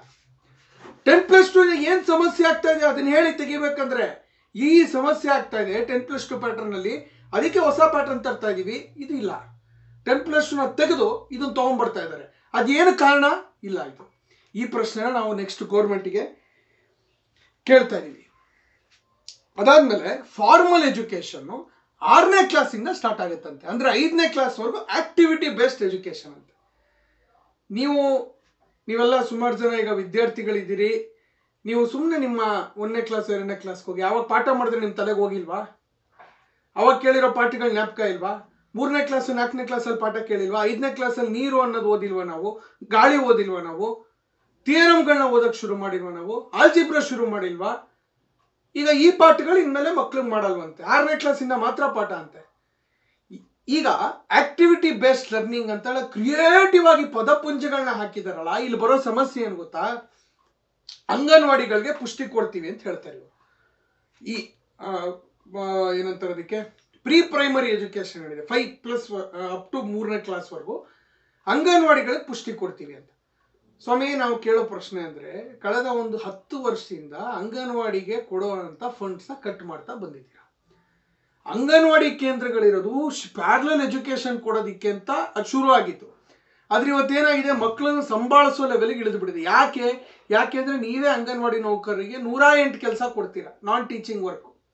ಸೆನ್ಸಸ್ ಮಾಡೋದವ್ರೆ, ಪ್ರಾಣಿಗಳು ಎಷ್ಟಿದೆ ಲೆಕ್ಕ ಹಾಕದವ್ರೆ, ಮನುಷ್ಯ ಎಷ್ಟಿದೆ ಲೆಕ್ಕ ಹಾಕದವ್ರೆ, ಈ ಜಾತಿಯವರು ಆ ಜಾತಿಯವರು ಎಷ್ಟಿದೆ ಲೆಕ್ಕ ಹಾಕದವ್ರೆ, ನೀರಿನ ಸೋರ್ಸ್ ಎಷ್ಟಿದೆ ಲೆಕ್ಕ ಹಾಕದವ್ರೆ, ಡ್ರೈನೇಜ್ ಕಂಡೀಷನ್ ಹೆಂಗಿದೆ ಲೆಕ್ಕ ಹಾಕದವ್ರೆ, ಯಾವ ತರಕಾರಿ ಬೆಳೀತಾರೆ, ಯಾವ ಬೆಳೆ ಬೆಳೀತಾರೆ, ಎಲ್ಲ ಸರ್ವೆಗಳನ್ನ ಮಾಡಿ ಸರ್ಕಾರಕ್ಕೆ ಹೋಗಿ ಕೊಡೋ ಅಂತ ಇಷ್ಟು ಕೆಲಸಗಳನ್ನ ಅಂಗನವಾಡಿ ನೌಕರರು ಮಾಡ್ತಾರೆ. At the same time funds ಇಲ್ಲ. ಇತ್ತೀಚೆಗೆ ಒಂದು ವರದಿ ಬಂದಿತ್ತು, ಅಂಗನವಾಡಿ ನೌಕರರು ಶಿರ್ಸಿ ತಾಲೂಕಲ್ಲಿ ಹಲವಾರು ಜನ ಪಾಪ ಅವರು ಫಂಡ್ಸ್ ಕಡಿಮೆ ಆಗ್ಬಿಟ್ಟು ಮೊಟ್ಟೆ ಕೊಡಬೇಕು ಅಂತ ಗೋರ್ಮೆಂಟ್ ಹೇಳಿದೆ, ಮೊಟ್ಟೆ ಕೊಡ್ಲಿಕ್ಕೆ ದುಡ್ಡು ಕೊಟ್ಟಿಲ್ಲ, ಅದಕ್ಕೆ ಅವರು ಜೇಬಿಂದ ದುಡ್ಡು ಹಾಕಿ ಮಕ್ಕಳು ಮೊಟ್ಟೆ ತಗೊಂಡೋಗಿ ಕೊಟ್ಟಿದ್ದಾರೆ. ಈ ಸಮಸ್ಯೆಗಳನ್ನ ಎಲ್ಲೂ ಉಲ್ಲೇಖ ಇಲ್ಲ, ಅಂಗನವಾಡಿ ಕೇಂದ್ರಗಳ ಪ್ರಾಬ್ಲಮ್ಸ್ ಉಲ್ಲೇಖ ಇಲ್ಲ. ಅದನ್ನ ಸ್ಟ್ರೆಂಥನ್ ಮಾಡ್ತೀವಿ ಅಂತ ಹೇಳ್ತಾರೆ. ಪ್ರಾಬ್ಲಮ್ಮೇ ಐಡೆಂಟಿಫೈ ಮಾಡ್ತೀರಾ, ಸ್ಟ್ರೆಂಥನ್ ಹೇಗೆ ಮಾಡ್ತೀರಿ? ಇನ್ನೊಂದು ದೊಡ್ಡ ಪ್ರಾಬ್ಲಮ್ಮು, ಇಷ್ಟು ಸಮಸ್ಯೆಗಳಿದ್ದಾಗ government school government institution problem ಇದ್ದಾಗ ಈಗ ಆಕ್ಟಿವಿಟಿ ಬೇಸ್ಡ್ ಲರ್ನಿಂಗು ಸರ್ಕಾರಿ ಶಾಲೆಗಳಲ್ಲಿ ಕಷ್ಟ ಆದಾಗ, ಅಂಗನವಾಡಿ ಕೇಂದ್ರಗಳಲ್ಲಿ ಕಷ್ಟ ಆದಾಗ ಏನು ಮಾಡ್ತಾರೆ ಪೇರೆಂಟ್ಸು? ಅಯ್ಯೋ ನನ್ನ ಮಗನ ಅಂಗನವಾಡಿ ಕೇಂದ್ರಕ್ಕೆ ಹೋಗ್ಬಿಟ್ಟು ಆಕ್ಟಿವಿಟಿ ಬೇಸ್ಡ್ ಲರ್ನಿಂಗ್ ಎಲ್ಲ ಅವ್ನ ಕೈಯಲ್ಲಿ ಮಾಡೋಕ್ಕಾಗಲ್ಲ, ಅವನು ತೊಗೊಂಡೋಗ್ಬಿಟ್ಟು ನಾವು ಪ್ರೈವೇಟ್ ಸ್ಕೂಲ್ಗೆ ಹಾಕೋಣ ಅಂತೇಳಿ ಪ್ರೈವೇಟ್ ನರ್ಸರಿ ಸ್ಕೂಲ್ಗಳು ಜಾಸ್ತಿ ಆಗ್ತವೆ. ಸಾಲ ಸೋಲ ಮಾಡಿ ಆದರೂ ಅಲ್ಲಿಗೆ ಹಾಕ್ತಾರೆ. ಅವಾಗ ದೊಡ್ಡ ಪ್ರಮಾಣದಲ್ಲಿ ಸರ್ಕಾರಿ ಕೇಂದ್ರಗಳಿಗೆ ಹೊಡೆತ ಬೀಳುತ್ತೆ. ಇದು ಬಹಳ ಮುಖ್ಯವಾದ ಅಂಶ, ನಾವು ಗಮನಿಸಬೇಕು ಸ್ನೇಹಿತರೆ. ಇದು ನಮಗಿರುವಂಥ ಮತ್ತೊಂದು ಅಬ್ಜೆಕ್ಷನ್. ಅದಾದ್ಮೇಲೆ ಇನ್ನೂ ಕೆಲವು ಕನ್ಫ್ಯೂಷನ್ಸ್ ಇದೆ. 9th ಸ್ಟ್ಯಾಂಡರ್ಡಿಂದ 12th ವರೆಗೂ ಸೆಮಿಸ್ಟರ್ ತರ್ತೀವಿ ಅಂತ. ಹೈಸ್ಕೂಲ್ ಮಕ್ಳಿಗೆ ಸೆಮಿಸ್ಟರ್ ತಂದಾಗ ಏನು ಪ್ರಾಬ್ಲಮ್ ಆಯ್ತು ನಿಮಗೆ ಗೊತ್ತು. 10th ಸ್ಟ್ಯಾಂಡರ್ಡ್ ಮಕ್ಳಿಗೆ ಸೆಮಿಸ್ಟರ್ ತಂದ್ರೆ ಏನಾಗುತ್ತೆ ನಿಮಗೆ ಗೊತ್ತು. ಈಗಲೇ ಆ ಪ್ರಾಜೆಕ್ಟು ಇದು ಅದು ಮಣ್ಣು ಮಸಿ ಅಂತ ಹುಡುಗರ ತಲೆ ಫುಲ್ ಹಿಂಗೆ ಮುಳುಗೋಗಿದೆ. ಈಗ ಸೆಮಿಸ್ಟರ್ ತರ ಇನ್ನೂ ಹೂತೋಗ್ಬಿಡ್ತಾರೆ ಒಳಗಡೆ, ಜಗತ್ತನ್ನು ತಿರುಗಿ ನೋಡಲ್ಲ ಅವರು. ಈಗಾಗಲೇ ಹಂಗೆ ಆಗ್ಬಿಟ್ಟಿದ್ದಾರೆ PU ಸ್ಟೂಡೆಂಟ್ಸ್. ಪಾಪ ಬೆಳಿಗ್ಗೆ 6 ಗಂಟೆಯಿಂದ ರಾತ್ರಿ 8 ಗಂಟೆವರೆಗೂ ಓದ್ತಾ ಇರ್ತಾರೆ ಅವರು. ಈಗ ಇನ್ನೂ ಹೆಚ್ಚು ಓದೋ ರೀತಿ ಮಾಡ್ತಾರೆ. ಇದು ನೆಕ್ಸ್ಟ್ ಪ್ರಾಬ್ಲಮ್ ನಮಗಿರೋದು. ನೆಕ್ಸ್ಟು ತುಂಬ ಮುಖ್ಯವಾದ ಅಂಶ, ನಾವು NEP ಒಳಗಡೆ ನಾವು ಫೈಟ್ ಮಾಡ್ತಾ ಇರೋದು. ಈಗಾಗಲೇ ತಮಿಳುನಾಡು ಸರ್ಕಾರ ಅದನ್ನು ಫೈಟ್ ಮಾಡಿ ಒಂದು ನಿರ್ಣಯ ಕೂಡ ಪಾಸ್ ಮಾಡಿದ್ದಾರೆ ನಿನ್ನೆ. ಅದು 3 ಲ್ಯಾಂಗ್ವೇಜ್ ಫಾರ್ಮುಲಾ. ಫ್ರೆಂಡ್ಸ್, ಇಲ್ಲಿ ಒಂದು ಮುಖ್ಯವಾದ ಅಂಶ ಹೇಳ್ತೀನಿ ನಾನು. ನಮ್ಮ ದೇಶದಲ್ಲಿ ಮುಂಚೆಯಿಂದ ಇರೋದು 2 ಲ್ಯಾಂಗ್ವೇಜ್ ಫಾರ್ಮುಲಾನ ಅನುಸರಿಸ್ತಾ ಇದ್ದೀವಿ. ಇದು ನಾವು ಹೇಳ್ತಿಲ್ಲ, ಜುಡಿಷಿಯರಿ ಒಳಗಡೆ, ಲೆಜಿಸ್ಲೇಚರ್ ಒಳಗಡೆ, ಎಕ್ಸಿಕ್ಯೂಟಿವ್ ಒಳಗಡೆ, ಅಂದರೆ ಇವಾಗ ಕೋರ್ಟ್ ವ್ಯವಹಾರಗಳು, ವಿಧಾನಸೌಧ ವಿಧಾನಮಂಡಲ ಇದರ ವ್ಯವಹಾರಗಳು, ಸರ್ಕಾರಿ ಕಚೇರಿಯ ವ್ಯವಹಾರಗಳು, ಎಲ್ಲದರಲ್ಲೂ ಕೂಡ 2 ಲ್ಯಾಂಗ್ವೇಜ್ ಇರೋದು. ಒಂದು ಕಮ್ಯುನಿಕೇಷನ್ ಲ್ಯಾಂಗ್ವೇಜು, ಅಂದರೆ ಎಲ್ಲರಿಗೂ ಗೊತ್ತಿರುವಂಥ ಲ್ಯಾಂಗ್ವೇಜ್, ಅದು ಇಂಗ್ಲೀಷು, ಜಾಸ್ತಿ ಜನಕ್ಕೆ ಗೊತ್ತಾಗುವಂಥದ್ದು. ಇನ್ನೊಂದು ಆಯಾ ರಾಜ್ಯದ ಮಾತೃಭಾಷೆ. ಸೊ ಈ ರೀತಿಯ ಎಲ್ಲ ಪ್ರಕಾರಗಳಲ್ಲಿ ನೀವು 2 ಲ್ಯಾಂಗ್ವೇಜ್ನ ಬಳಸ್ಬಿಟ್ಟು ಮಕ್ಕಳು ಮಾತ್ರ 3 ಲ್ಯಾಂಗ್ವೇಜ್ ಓದಬೇಕು ಅಂತ ಹೇಳೋದು ಯಾವ ನ್ಯಾಯ? ಈಗಾಗಲೇ ಹಿಂದೆ ಕಾಂಗ್ರೆಸ್ ಅಧಿಕಾರದಲ್ಲಿ ಇದ್ದಾಗಲೇ 3 ಲ್ಯಾಂಗ್ವೇಜ್ನ ತರಕ್ಕೆ ಹೋದಾಗ ದೊಡ್ಡ ಹೋರಾಟ ಭುಗಿಲೆದ್ದಿತ್ತು ತಮಿಳುನಾಡಲ್ಲಿ. ಲಕ್ಷಾಂತರ ಜನ ಬೀದಿಗೆ ಇಳಿದ್ಬಿಟ್ಟು ಅಪೋಸ್ ಮಾಡಿದ್ರು. ಯಾಕೆ ಅಂತಂದರೆ ಸ್ನೇಹಿತರೆ, ಇದೇನೋ 3 ಲ್ಯಾಂಗ್ವೇಜ್ ಕಲಿಬಾರ್ದು ಅಂತಲ್ಲ. ಮಕ್ಕಳು ಆ್ಯಕ್ಚುಲಿ ಲಿಂಗ್ವಿಸ್ಟ್ ಹೇಳೋದು 6 ವರ್ಷ ತಲುಪುವ ವರ್ಷದಲ್ಲಿ ಸುಮಾರು 4 ರಿಂದ 5 ಭಾಷೆಗಳನ್ನ ಕಲಿಯುವಂಥ, ಗ್ರಹಿಸುವಂಥ ಒಂದು ಟ್ಯಾಲೆಂಟ್ನ ಹೊಂದಿರ್ತಾರೆ. ಆದರೆ ಇಲ್ಲಿ 2 ಇದಿದೆ. ಲಿಂಗ್ವಿಸ್ಟಿಕ್ಸಲ್ಲಿ 2 ವಿಭಾಗ ಇದೆ. ಅದನ್ನು ನಾಮ್ ಚಾಮ್ಸ್ಕಿ ಅಂತೇಳಿ ಒಬ್ಬರು ಎಕ್ಸ್ಪರ್ಟ್, ಲಿಂಗ್ವಿಸ್ಟ್ ಎಕ್ಸ್ಪರ್ಟ್ಸ್ ಅದನ್ನು ಡೀಟೇಲ್ಡಾಗಿ ವರ್ಣನೆ ಮಾಡಿದ್ದಾರೆ. ಈಗ ಒಂದು ಗ್ರಹಿಕೆ, ನಾನು ಪರ್ಸೆಪ್ಷನ್ ಮೂಲಕ ಲ್ಯಾಂಗ್ವೇಜ್ನ ಕಲಿಯೋದು. ಇನ್ನೊಂದು ನಾಲೆಡ್ಜು, ನನ್ನ ಜ್ಞಾನ ವೃದ್ಧಿನ ಲ್ಯಾಂಗ್ವೇಜ್ ಮೂಲಕ. Language is the vehicle of thought ಅಂತ ಹೇಳ್ತಾರೆ. ನನ್ನ ಯೋಚನಾ ಶಕ್ತಿ ಬೆಳೆಯೋದಕ್ಕೆ ಭಾಷೆನ ಬಳಸುವಂಥದ್ದು. ಇಲ್ಲಿ ನನ್ನ ಜ್ಞಾನ ಸಂಪಾದನೆಗೆ 4-5 ಭಾಷೆಗಳ ಮೂಲಕ ಜ್ಞಾನ ಸಂಪಾದನೆಗೆ ಹೋದರೆ ಬ್ರೈನ್ ಮೇಲೆ ಪ್ರೆಷರ್ ಬೀಳುತ್ತೆ. ಅಲ್ಲಿಂದ ಸಾಧ್ಯವಾದಷ್ಟು ಕಡಿಮೆ ಭಾಷೆಗಳ ಮೂಲಕ ನಾನು ಹೋಗಬೇಕು. ಇವಾಗ ಅಲ್ಲಿ ನೀವು 3 ಲ್ಯಾಂಗ್ವೇಜ್ ನೀವು ಓದಬೇಕು ಅಂಥೇಳಿ ನೀವು ಇನ್ಸಿಸ್ಟ್ ಮಾಡಿದ್ರೆ ಮಕ್ಕಳ ಮೇಲೆ ಅದು ಕಷ್ಟ ಆಗುತ್ತೆ. ಅದರಿಂದನೇ ನಾವು ಹೇಳೋದು ಒಂದು ಮದರ್ ಟಂಗು, ಇನ್ನೊಂದು ಕಮ್ಯುನಿಕೇಷನ್ ಲ್ಯಾಂಗ್ವೇಜ್. ಇಂಡಿಯಾದಲ್ಲಿ ಕಮ್ಯುನಿಕೇಷನ್ ಲ್ಯಾಂಗ್ವೇಜ್ ಇಂಗ್ಲೀಷು, ಹಿಂದಿ ಅಲ್ಲ. ಹಿಂದಿ ಕೇವಲ ಉತ್ತರ ಭಾರತದ ಕೆಲವು ರಾಜ್ಯಗಳ ಭಾಷೆ. ದಕ್ಷಿಣ ಭಾರತದಲ್ಲಿ 70% ಜನಕ್ಕೆ ಹಿಂದಿ ಬರಲ್ಲ. ಇಂಗ್ಲೀಷ್ ಆದರೂ ಫಾಲೋ ಮಾಡ್ತಾರೆ. ಇನ್ನೊಂದು ನಮ್ಮ ಮಾತೃಭಾಷೆ. ಈ 2ರಲ್ಲಿ ಶಿಕ್ಷಣ ಇರಬೇಕೆ ಹೊರತು 2 ಭಾಷೆನ ಸ್ಟೂಡೆಂಟ್ಸ್ ಓದ್ತಾರೆ. 3 ಲ್ಯಾಂಗ್ವೇಜ್ ಒಪ್ಪಲ್ಲ. ಇದನ್ನು ಒಪ್ಪಲ್ಲ ಅಂಥೇಳಿ ತಮಿಳುನಾಡು ಗೌರ್ಮೆಂಟು ನಿನ್ನೆನೇ ಒಂದು ರೆಸೊಲ್ಯೂಷನ್ ಪಾಸ್ ಮಾಡಿದರೆ, ನಾವು 3 ಲ್ಯಾಂಗ್ವೇಜ್ ಫಾರ್ಮುಲಾನ ಇಂಪ್ಲಿಮೆಂಟ್ ಮಾಡಲ್ಲ ಅಂತ. ಸೊ ಇದು ಇನ್ನೊಂದು ಡಿಫರೆನ್ಸ್ ನಮಗಿರುವಂಥದ್ದು. ಇದಾದ್ಮೇಲೆ ನೆಕ್ಸ್ಟು, ಈ ಶಿಕ್ಷಣದಲ್ಲಿ ವೊಕೇಶನಲೈಸೇಷನ್ ಅಂದರೆ ವೃತ್ತಿ ಆಧಾರಿತ ಶಿಕ್ಷಣಕ್ಕೆ ಜಾಸ್ತಿ ಆದ ಒಂದು ಸ್ಟ್ರೆಸ್ನ ಕೊಡ್ತಾ ಇರೋದು. ಫ್ರೆಂಡ್ಸ್, ನಮಗೆ ಈ ಟೆಕ್ನಿಕಲ್ ಇನ್ಸ್ಟಿಟ್ಯೂಷನ್ಸ್ ಬಗ್ಗೆ ವಿರೋಧ ಇಲ್ಲ. ಅಂದರೆ ಮಕ್ಕಳು ಪಾಲಿಟೆಕ್ನಿಕ್ ಓದಬಾರ್ದು, ಎಂಜಿನಿಯರಿಂಗ್ ಓದಬಾರ್ದು ಅಥವಾ ಫಾರ್ಮಸಿ ಓದಬಾರ್ದು, ಇದು ನಮ್ಮ ಪಾಯಿಂಟ್ ಅಲ್ಲ. ರಾದರ್ ನಾವು ಹಲವಾರು ಇಂಜಿನಿಯರಿಂಗ್ ಸ್ಟೂಡೆಂಟ್ಸ್ ಇಶ್ಯೂ ಆದ ಮೂವ್ಮೆಂಟ್ ತೊಗೊಂಡಿದ್ದೀವಿ, ಪಾಲಿಟೆಕ್ನಿಕ್ ಸ್ಟೂಡೆಂಟ್ಸ್ ಪ್ರಾಬ್ಲಮ್ ಆದ ಮೂವ್ಮೆಂಟ್ ತೊಗೊಂಡಿದ್ದೀವಿ. ಅದ್ರ ಬಗ್ಗೆ ನಮ್ಗೆ ಯಾವುದೇ ರೀತಿಯ ವಿರೋಧ ಇಲ್ಲ. ಆದರೆ ಇಲ್ಲಿ ಏನು ಮಾಡಕ್ಕೆ ಹೊರಟಿದ್ದಾರೆ NEP ಒಳಗಡೆ ಅಂತ ಹೇಳಿದ್ರೆ, ಇದು 1986 ಶುರು ಆಗಿದ್ದು. ಎಜುಕೇಷನ್ನ ಕಂಪ್ಲೀಟಾಗಿ ವೃತ್ತಿ ನಿರತ ಇದಕ್ಕೆ ಹೋಗ್ಬೇಕು ಅಂತ ಅವ್ರೇನು ಕಾರಣ ಕೊಡ್ತಾರೆ ಅಂದರೆ, ಅನ್ಎಂಪ್ಲಾಯ್ಮೆಂಟು ತುಂಬ ಇದೆ, ಅದಕ್ಕೋಸ್ಕರ ಸ್ಕಿಲ್ಡ್ ಸ್ಟೂಡೆಂಟ್ಸ್ ಹೊರಗಡೆ ಬರಬೇಕು ಅಂತ. ಸ್ವಾಮಿ, ಈಗ ಆಗ್ಲೇನೆ ಡಿಗ್ರಿಗಳು ಇಟ್ಕೊಂಡು ಬರ್ತಾ ಇರುವಂತ ವಿದ್ಯಾರ್ಥಿಗಳಿಗೆ ಕೆಲಸ ಕೊಡಕ್ಕೆ ಯೋಗ್ಯತೆ ಇಲ್ಲ ನಿಮ್ಮ ಸರ್ಕಾರಗಳಿಗೆ. ಯಾವುದೇ ಪಕ್ಷದ ಸರ್ಕಾರ ಇರಲಿ, ಯಾವುದೇ ರಾಜ್ಯದ ಸರ್ಕಾರ ಇರಲಿ. UP-ನಲ್ಲಿ, ಕರ್ನಾಟಕದಲ್ಲಿ ಪ್ಯೂರ್ ಕೆಲಸ ಮಾಡೋದಕ್ಕೆ ಎಂ.ಟೆಕ್ ಓದಿರೋರು, MBBS ಓದಿರೋರು ಕ್ಯೂ ನಿಲ್ತಾರೆ, ಕಸ ಗುಡ್ಸೋ ಕೆಲಸಕ್ಕೆ ಕ್ಯೂ ನಿಲ್ತಾರೆ. ಅಲ್ಲಿ ಅವರಿಗೆ ಈಗಾಗಲೇ ಡಿಗ್ರಿ ಇರೋರಿಗೆ ಕೆಲಸ ಕೊಡಕ್ಕೆ ನಿಮಗೆ ಯೋಗ್ಯತೆ ಇಲ್ಲ. ಲಾಕ್ಡೌನ್ ಬಂದ ತಕ್ಷಣ ಗೊತ್ತಾಯ್ತು ಅನ್ಎಂಪ್ಲಾಯ್ಮೆಂಟ್ ಏನಿದೆ ಇಂಡಿಯಾದಲ್ಲಿ ಅನ್ನೋದು. ಆ ಥರ ಒಂದು ಪರಿಸ್ಥಿತಿ ಒಳಗಡೆ ಇನ್ನೂ ಸ್ಕಿಲ್ಡ್ ಸ್ಟೂಡೆಂಟ್ಸ್ ಹೊರಗಡೆ ಬರಬೇಕು ಅಂತೇಳಿ ಅದಕ್ಕೆ ಜಾಸ್ತಿ ಒತ್ತು ಕೊಟ್ಟು ಪ್ರತಿಯೊಬ್ಬ ವಿದ್ಯಾರ್ಥಿನೂ ಒಂದು ಸ್ಕಿಲ್ ಟ್ರೈನಿಂಗ್ ಪಡ್ಕೋಬೇಕು. ಅಲ್ಲಿಂದ ಸೊಲ್ಯೂಷನ್ ಸಿಗುತ್ತೆ ಅನ್ಎಂಪ್ಲಾಯ್ಮೆಂಟ್ಗೆ. ಅಂದರೆ ಅನ್ಎಂಪ್ಲಾಯ್ಮೆಂಟ್ ಪ್ರಾಬ್ಲಮ್ಗೂ ವೊಕೇಶನಲ್ ಎಜುಕೇಷನ್ಗೂ ಲಿಂಕ್ ಇಲ್ಲ. ಇದನ್ನ ಅರ್ಥ ಮಾಡ್ಕೊಳ್ಳಿ. ಅನ್ಎಂಪ್ಲಾಯ್ಮೆಂಟ್ ಪ್ರಾಬ್ಲಮ್ಗೆ ಸೊಲ್ಯೂಷನ್ ಇರೋದು ನೀವು ಕೆಲಸಗಳನ್ನ ಸೃಷ್ಟಿ ಮಾಡಿದಾಗ. ನೀವು ಕೆಲಸಗಳನ್ನ ಸೃಷ್ಟಿ ಮಾಡೋದು ಬಿಟ್ಟು ಸ್ಕಿಲ್ ಬೇಸ್ಡ್ ಎಜುಕೇಷನ್ಗೆ ಹೆಚ್ಚು ಒತ್ತು ಕೊಟ್ಟರೆ ನಾಲೆಡ್ಜ್ ಬೇಸ್ಡ್ ಎಜುಕೇಷನ್ಗೆ ಪೆಟ್ಟು ಬೀಳುತ್ತೆ. ಈಗಾಗಲೇ ಸ್ಟೂಡೆಂಟ್ಸ್ ಪಾಪ ಜಾಬ್ ಓರಿಯೆಂಟೆಡ್ ಕೋರ್ಸಸ್ಗೆ ಮುಗಿ ಬೀಳ್ತಾ ಇದ್ದಾರೆ. ಬೆಂಗಳೂರಿನ ಪ್ರತಿಷ್ಠಿತ ಇನ್ಸ್ಟಿಟ್ಯೂಷನ್ಸ್ ಅಲ್ಲಿ BSc BA ಮುಚ್ಚಿಬಿಟ್ಟಿದ್ದಾರೆ. ನಾನು ಸ್ಟೂಡೆಂಟ್ಸ್ ಬ್ಲೇಮ್ ಮಾಡಲ್ಲ, ಪೇರೆಂಟ್ಸ್ ಬ್ಲೇಮ್ ಮಾಡಲ್ಲ. ಯಾಕೆ ಹಂಗಾಗ್ಬಿಟ್ಟಿದೆ? ಇನ್ಸೆಕ್ಯೂರಿಟಿ, ಜಾಬ್ ಇನ್ಸೆಕ್ಯೂರಿಟಿ ಅಷ್ಟೊಂದಿದೆ. ಎಲ್ಲ BCom ಕೋರ್ಸಸ್ ಜಾಸ್ತಿ ಆಗ್ತಾ ಇದೆ, BA BSc ಬಿದೋಗ್ತಾ ಇದೆ. ಇದರಿಂದ ದೊಡ್ಡ ಪರಿಣಾಮ ಇಂಡಿಯಾದ ಥಿಂಕಿಂಗ್ ಆಗುತ್ತೆ ಸ್ನೇಹಿತರೆ. ಇವಾಗ ಗೊತ್ತಾಗಲ್ಲ, ಸುಮಾರು ವರ್ಷದಲ್ಲಿ ನಮ್ಗೆ ಅರ್ಥ ಆಗುತ್ತೆ. ನಮ್ಗೆ ಬರೋ ದೊಡ್ಡ ದೊಡ್ಡ IAS ಆಫೀಸರ್ಸ್, ಮುಂದೆ ಬರೋರು ಅಥವಾ ಸುಪ್ರೀಂ ಕೋರ್ಟ್ ಜಡ್ಜ್ಗಳು, ಅವರೆಲ್ಲ BCom ಮಾಡಿ ಬಂದ್ರೆ, BE ಮಾಡಿ IAS ಬರ್ದು ಬಂದ್ರೆ, ಬೇಸಿಕ್ ಹ್ಯುಮ್ಯಾನಿಟೀಸು, ಬೇಸಿಕ್ ಸೈನ್ಸಸ್ ನಾಲೆಡ್ಜ್ ಇಲ್ದಿರ ಬಂದ್ರೆ ಈ ದೇಶದ ಅಗ್ರಿಕಲ್ಚರಲ್ ಪ್ರಾಬ್ಲಮ್ಸ್ಗೆ, ಈ ದೇಶದ ಸೈನ್ಸ್ ಅಂಡ್ ಟೆಕ್ನಾಲಜಿ ಪ್ರಾಬ್ಲಮ್ಸ್ಗೆ ಅವ್ರು ಹೆಂಗೆ ಉತ್ತರ ಕೊಡಕ್ಕೆ ಸಾಧ್ಯ? ಈ ಪ್ರಶ್ನೆ ನಾವು ಕೇಳಬೇಕು. ಅದಕ್ಕೆ ವೊಕೇಶನಲೈಸೇಷನ್ ಆಫ್ ಎಜುಕೇಶನ್ ನಾವು ವಿರೋಧಿಸಬೇಕಾಗ್ತದೆ. ಇದು ಇನ್ನೊಂದು ಪಾಯಿಂಟ್. ಆಲ್ಬರ್ಟ್ ಐನ್ಸ್ಟೀನ್ ಏನ್ ಹೇಳ್ತಾರೆ ಅಂದ್ರೆ, ನೀವು ವ್ಯಾಲ್ಯೂಸ್ನ ಬೆಳೆಸ್ತೀರಾ, ಸೌಹಾರ್ದಯುತವಾದಂಥ ಥಿಂಕಿಂಗ್ನ ಬೆಳೆಸ್ತೀರಾ, ವಿದ್ಯಾರ್ಥಿಗಳಿಗೆ ಕೇವಲ ಸ್ಕಿಲ್ನ ಕೇಳಿಸ್ತಾರೆ, ಅವರು ವೆಲ್ ಟ್ರೈನ್ ಡಾಗ್ಸ್ ಆಗ್ತಾರೆ. ಇದನ್ನ ಹೇಳ್ತಾ ಇರೋದು ಯಾರು? Most skilled human being of our times, one of the most skilled human being is telling this. ಬರೀ ಸ್ಕಿಲ್ನ ಬೆಳೆಸ್ಬೇಡಿ, ಜ್ಞಾನ ಕೊಡಿ, ಎಮೋಷನ್ಸ್ ಕೊಡಿ, ಭಾವನೆಗಳು ಕೊಡಿ, ಉದಾತ್ತವಾದ ಮೌಲ್ಯಗಳನ್ನ ಕೊಡಿ ಅಂತ ಅವ್ರು ಹೇಳ್ತಾರೆ ಐನ್ಸ್ಟೀನು. ಆದರೆ ಇವತ್ತು ನಮ್ಮ ಸರ್ಕಾರ ಅದಕ್ಕೆ ಎಕ್ಸಾಕ್ಟ್ ಆಪೋಸಿಟ್ ಆಗಿ ವೊಕೇಶನಲೈಸೇಷನ್ ಸ್ಕಿಲ್ ಬೆಳೆಸ್ಬೇಕು ಅಂತ ಹೋಗ್ತಾ ಇದೆ.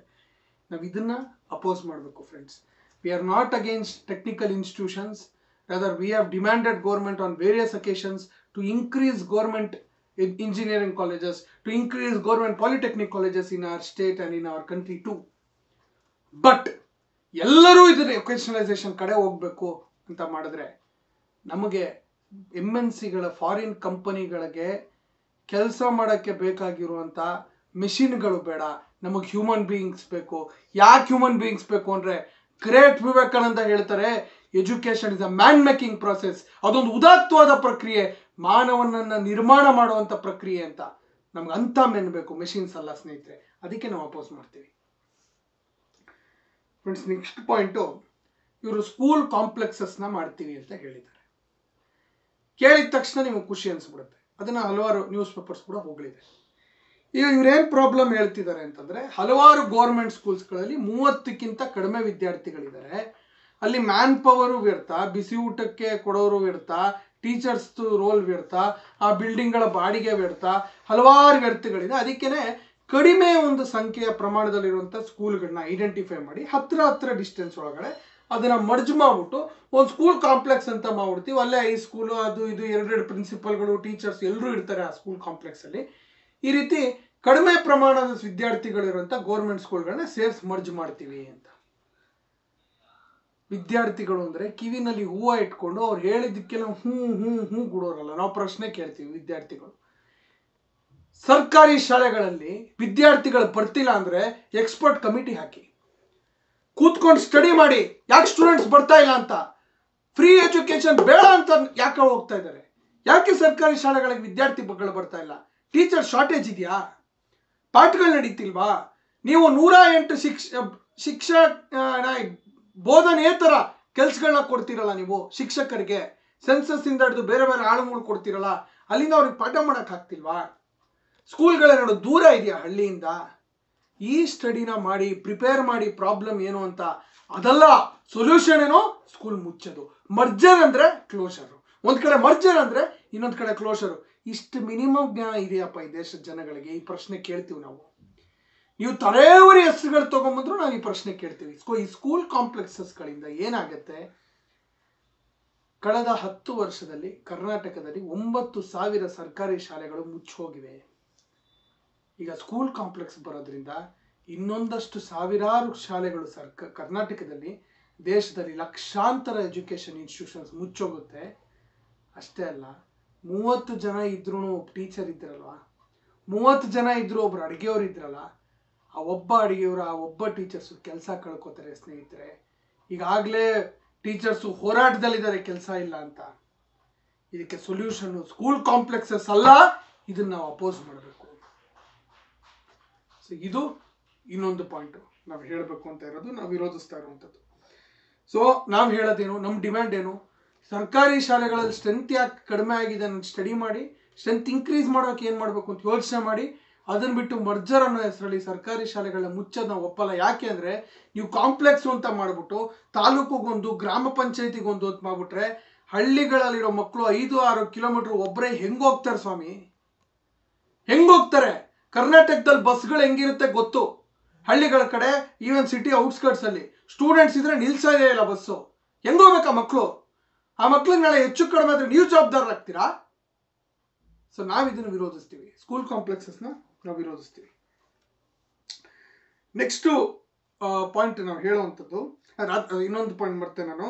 ರಾದರ್ ಫೋಕಸ್ ಏನಿರಬೇಕು ಅಂದರೆ, ಸ್ಕೂಲ್ ಕಾಂಪ್ಲೆಕ್ಸ್ ಕಟ್ಟೋದಲ್ಲ, ಗೋರ್ಮೆಂಟ್ ಸ್ಕೂಲ್ ಸಂಖ್ಯೆ ಹೆಂಗೆ ಹೆಚ್ಚು ಮಾಡಲಿ ಅನ್ನೋ ಕಡೆ ಓಡಬೇಕು ತಲೆ ಸರ್ಕಾರದ್ದು. ಅದನ್ನು ಬಿಟ್ಬಿಟ್ಟು ಕಾಂಪ್ಲೆಕ್ಸ್ ಕ್ರಿಯೇಟ್ ಮಾಡೋದಲ್ಲ. ಸೊ ಇದನ್ನು ನಾವು ನೆಕ್ಸ್ಟ್ ಪಾಯಿಂಟು ಸ್ನೇಹಿತರೆ. ನೆಕ್ಸ್ಟ್ ಪಾಯಿಂಟು 4 years ಡಿಗ್ರಿ ಕೋರ್ಸಸ್ನ ತರ್ತಾ ಇದ್ವಿ. ಈ 4 years ಡಿಗ್ರಿ ಕೋರ್ಸಿನ ಉದ್ದೇಶ ಏನಂತ ಅಂದರೆ, ಜಾಬ್ ಸೀಕರ್ಸ್ನ ಹೆಚ್ಚು ಮಾಡೋದು ಅಂತ. ನಾವು ಹೇಳ್ತೀವಿ 3 ವರ್ಷ ಆದಮೇಲೆ ನೀವು ಕೆಲಸ ಕೊಡ್ತಾ ಇಲ್ಲ, ಅದಕ್ಕೆ ಅನ್ಎಂಪ್ಲಾಯ್ಡ್ ಯೂತ್ಸ್ ಹೊರಗಡೆ ಬರೋದನ್ನ 1 ವರ್ಷ ಎಕ್ಸ್ಟೆಂಡ್ ಮಾಡ್ತಾ ಇದ್ದೀರಾ. ಅದಕ್ಕೆ 4 year ಡಿಗ್ರಿ ಕೋರ್ಸ್. ಯಾಕೆ ಪಾಯಿಂಟ್ ಹೇಳ್ತಾ ಇದ್ದೀವಿ ಅಂದರೆ, ಮತ್ತೆ ಹಳೆ ಪ್ರಶ್ನೆನ ತೆಗಿತೀನಿ ನಾನು. 3 ವರ್ಷ ಡಿಗ್ರಿ ಸಿಸ್ಟಮಲ್ಲಿ ಏನು ಸಮಸ್ಯೆಗಳಿದೆ ಅದನ್ನು ಅಡ್ರೆಸ್ ಮಾಡ್ತೀರಾ, ಅದನ್ನು ತೊಗೊಂಡ್ಬರ್ತೀರ ವಿಚಾರಕ್ಕೆ. ಇದೇ 3 ವರ್ಷ ಡಿಗ್ರಿ ಸಿಸ್ಟಮೇ ಹಲವಾರು ಮೇಧಾವಿಗಳನ್ನ ಪ್ರೊಡ್ಯೂಸ್ ಮಾಡಿದೆ ಅಲ್ವಾ, ಎಕ್ಸ್ಪರ್ಟ್ಸ್ ಬಂದಿದ್ದಾರಲ್ವಾ. ಯಾವ ಸರ್ಕಾರ ಇವತ್ತು ಅಧಿಕಾರದಲ್ಲಿದೆ ಆ ಪಾರ್ಟಿ ಒಳಗಡೆನೇ ಇಲ್ವಾ 3 ವರ್ಷ ಡಿಗ್ರಿಯಿಂದ ಬಂದಿರೋ ಎಕ್ಸ್ಪರ್ಟ್ಸು? ಇದು ತಯಾರು ಮಾಡಿರೋಡಿಲ್ವಾ? ಸಡನ್ ಆಗಿ 4 ವರ್ಷ ಯಾಕೆ? ರೀಸನ್ ಏನು? ಇದರಲ್ಲಿ 2 ರೀಸನ್ ನಮ್ಮ ಕಣ್ಣಿಗೆ ಕಾಣಿಸೋದು. ಏನು ಅಂದರೆ, ಹಲವಾರು foreign universities 4 year degree course ಇದೆ, ಅವರು ಇಲ್ಲಿಗೆ ಬರೋಕ್ಕೆ ಹೆಲ್ಪ್ ಆಗುತ್ತೆ. ಯಾಕೆ ಈ ಪಾಯಿಂಟ್ ಹೇಳ್ತಾ ಇದ್ದೀನಿ ಅಂದರೆ, FDI ಇನ್ ಎಜುಕೇಷನ್ ಜಾಸ್ತಿ ಮಾಡಿದ್ದಾರೆ, ಫಾರಿನ್ ಡೈರೆಕ್ಟ್ ಇನ್ವೆಸ್ಟ್ಮೆಂಟ್ ಜಾಸ್ತಿ ಆಗಿದೆ, ಪ್ರೈವೇಟ್ ಯೂನಿವರ್ಸಿಟೀಸ್ನ ರತ್ನಗಂಬಳಿ ಹಾಸ್ ಕರೀತಾ ಇದ್ದಾರೆ ಬನ್ನಿ ಅಂತ. ಸೊ ಈ ಪ್ರಾಬ್ಲಮ್ ಬರುತ್ತೆ ಸ್ನೇಹಿತರೆ. ಅದಕ್ಕೆ ನಾವು 4 year ಡಿಗ್ರಿ ಕೋರ್ಸಸ್ನ ಇನ್ನೊಂದು ರೀತಿಯಲ್ಲಿ ಹೇಳ್ತೀವಿ, 1 ವರ್ಷ extension to unemployed youths coming in job seekers. Job ಸೀಕರ್ಸ್ನ ಕ್ರಿಯೇಟ್ ಮಾಡೋದಲ್ಲ, ಜಾಬ್ ಸೀಕರ್ಸ್ನ ಪೋಸ್ಟ್ಪೋನ್ ಮಾಡೋದು, ಅದು 4 year ಡಿಗ್ರಿ ಕೋರ್ಸಸ್. ಸೊ ಇದನ್ನು ನಾವು ಈ ಕಾರಣದಿಂದ ಅಪೋಸ್ ಮಾಡ್ತಾ ಇದ್ದೀವಿ ಸ್ನೇಹಿತರೆ. ಇನ್ನೊಂದು ಇಂಪಾರ್ಟೆಂಟ್ ಪಾಯಿಂಟು, 4 years ಅಂದರೆ 1 ವರ್ಷ extra fees, 1 year extra fees. ದೊಡ್ಡ ದೊಡ್ಡ ಪ್ರೈವೇಟ್ ಕಾಲೇಜ್ಗಳು, ಪ್ರೈವೇಟ್ ಯೂನಿವರ್ಸಿಟಿಗಳು ಇದಾರಲ್ಲ, ಇನ್ನೊಂದು ವರ್ಷ ವಿದ್ಯಾರ್ಥಿಗಳಿಂದ ಲಕ್ಷಾಂತರ ರೂಪಾಯಿ. 1 ವರ್ಷ ಎಕ್ಸ್ಟ್ರಾ ಓದೋ ಡಿಗ್ರಿ ಸ್ಟೂಡೆಂಟ್ಸ್ ಎಷ್ಟು ಜನ ಅಂತ ಯೋಚನೆ ಮಾಡಿ. ಅಷ್ಟು ಜನರಿಂದ ಎಕ್ಸ್ಟ್ರಾ ಫೀಸು ಅಂತಂದರೆ ಎಷ್ಟು ದೊಡ್ಡದು ಅನ್ನೋದನ್ನು ನೀವು ಯೋಚನೆ ಮಾಡಿ ಸ್ನೇಹಿತರೆ. ಇದು ಇನ್ನೊಂದು point we are opposing. Next point, masters MPhilದು ಸಂಖ್ಯೆ ಕಡಿಮೆ ಮಾಡ್ತೀವಿ, ಅಂದರೆ ಡ್ಯೂರೇಷನ್ ಕಡಿಮೆ ಮಾಡ್ತೀವಿ. ಅದಾದಮೇಲೆ ಸ್ಟೂಡೆಂಟ್ಸ್ ಯಾರಾದರೂ ಡ್ರಾಪ್ ಔಟ್ ಆದರೆ ಡ್ರಾಪ್ ಔಟ್ ಅಂತ ಕನ್ಸಿಡರ್ ಮಾಡಲ್ಲ, 1 ವರ್ಷಕ್ಕೂ 1 ಥರ ಡಿಗ್ರಿ ಕೊಟ್ಬಿಟ್ಟು ಅವ್ರನ್ನ ಡ್ರಾಪ್ ಔಟ್ ಮಾಡಿಸ್ತೀವಿ ಅಂತ ಹೇಳ್ತಾ ಇದ್ದಾರೆ. ಸ್ನೇಹಿತರೆ, ಎಜುಕೇಷನ್ಗೆ ಬರೋದು, ಸ್ಟೂಡೆಂಟ್ಸ್ ಶಿಕ್ಷಣಕ್ಕೆ ಬರೋದು ಖಂಡಿತ ಜಾಬ್ ತೊಗೋಬೇಕು, ಕೆರಿಯರ್ ತೊಗೋಬೇಕು ಅಂತ. ಅಟ್ ದಿ ಸೇಮ್ ಟೈಮ್ ಹಲವಾರು ಜನ ಬಡ ವಿದ್ಯಾರ್ಥಿಗಳು, ಬಡ ಜನರ ಮಕ್ಕಳು ಜ್ಞಾನ ಸಂಪಾದಿಸಬೇಕು ಅಂತ ಬರ್ತಾರೆ. ಇಲ್ಲಿ ಒಂದು ಪಾಯಿಂಟ್ನ ನಾನು ಹೇಳಕ್ಕೆ ಇಷ್ಟಪಡ್ತೀನಿ. ಸಾವಿರಾರು ವರ್ಷದಿಂದ ಜನಗಳನ್ನ ಶಿಕ್ಷಣದಿಂದ ದೂರ ಇಟ್ಟಿದ್ದೀರಿ. ಕೇವಲ ಬೆರಳೆಣಿಕೆಯಷ್ಟು ಜನರ ಕೈಯಲ್ಲಿ ಮಾತ್ರ ಶಿಕ್ಷಣ ಇತ್ತು. ಒಂದು ವರ್ಗದ ಜನರಿಗೆ ಮಾತ್ರ, ಅದು ಪುರುಷರಿಗೆ ಶಿಕ್ಷಣ ಇತ್ತು, ಮಹಿಳೆಯರಿಗಿರ್ಲಿಲ್ಲ. ಕೆಳ ವರ್ಗದ ಜನರಿಗೆ, ಅಥವಾ ಇವರೇನು ಕೆಳ ಜಾತಿ ಅಂತ ಕರೀತಾರೆ, ನಾವು ಅದರಲ್ಲಿ ನಂಬಿಕೆ ಇಲ್ಲ. ಕೆಳ ಜಾತಿ ಅನ್ನೋದು ಇಲ್ವೇ ಇಲ್ಲ, ಕೆಳನೂ ಇಲ್ಲ ಮೇಲೂ ಇಲ್ಲ. ಏನಿವೆ ಕೆಳ ಜಾತಿ ಅಂತ ಕರೀತಾರೆ. ಮತ್ತು ಹೆಣ್ಣು ಮಕ್ಕಳಿಗೆ ಶಿಕ್ಷಣ ಇರಲಿಲ್ಲ.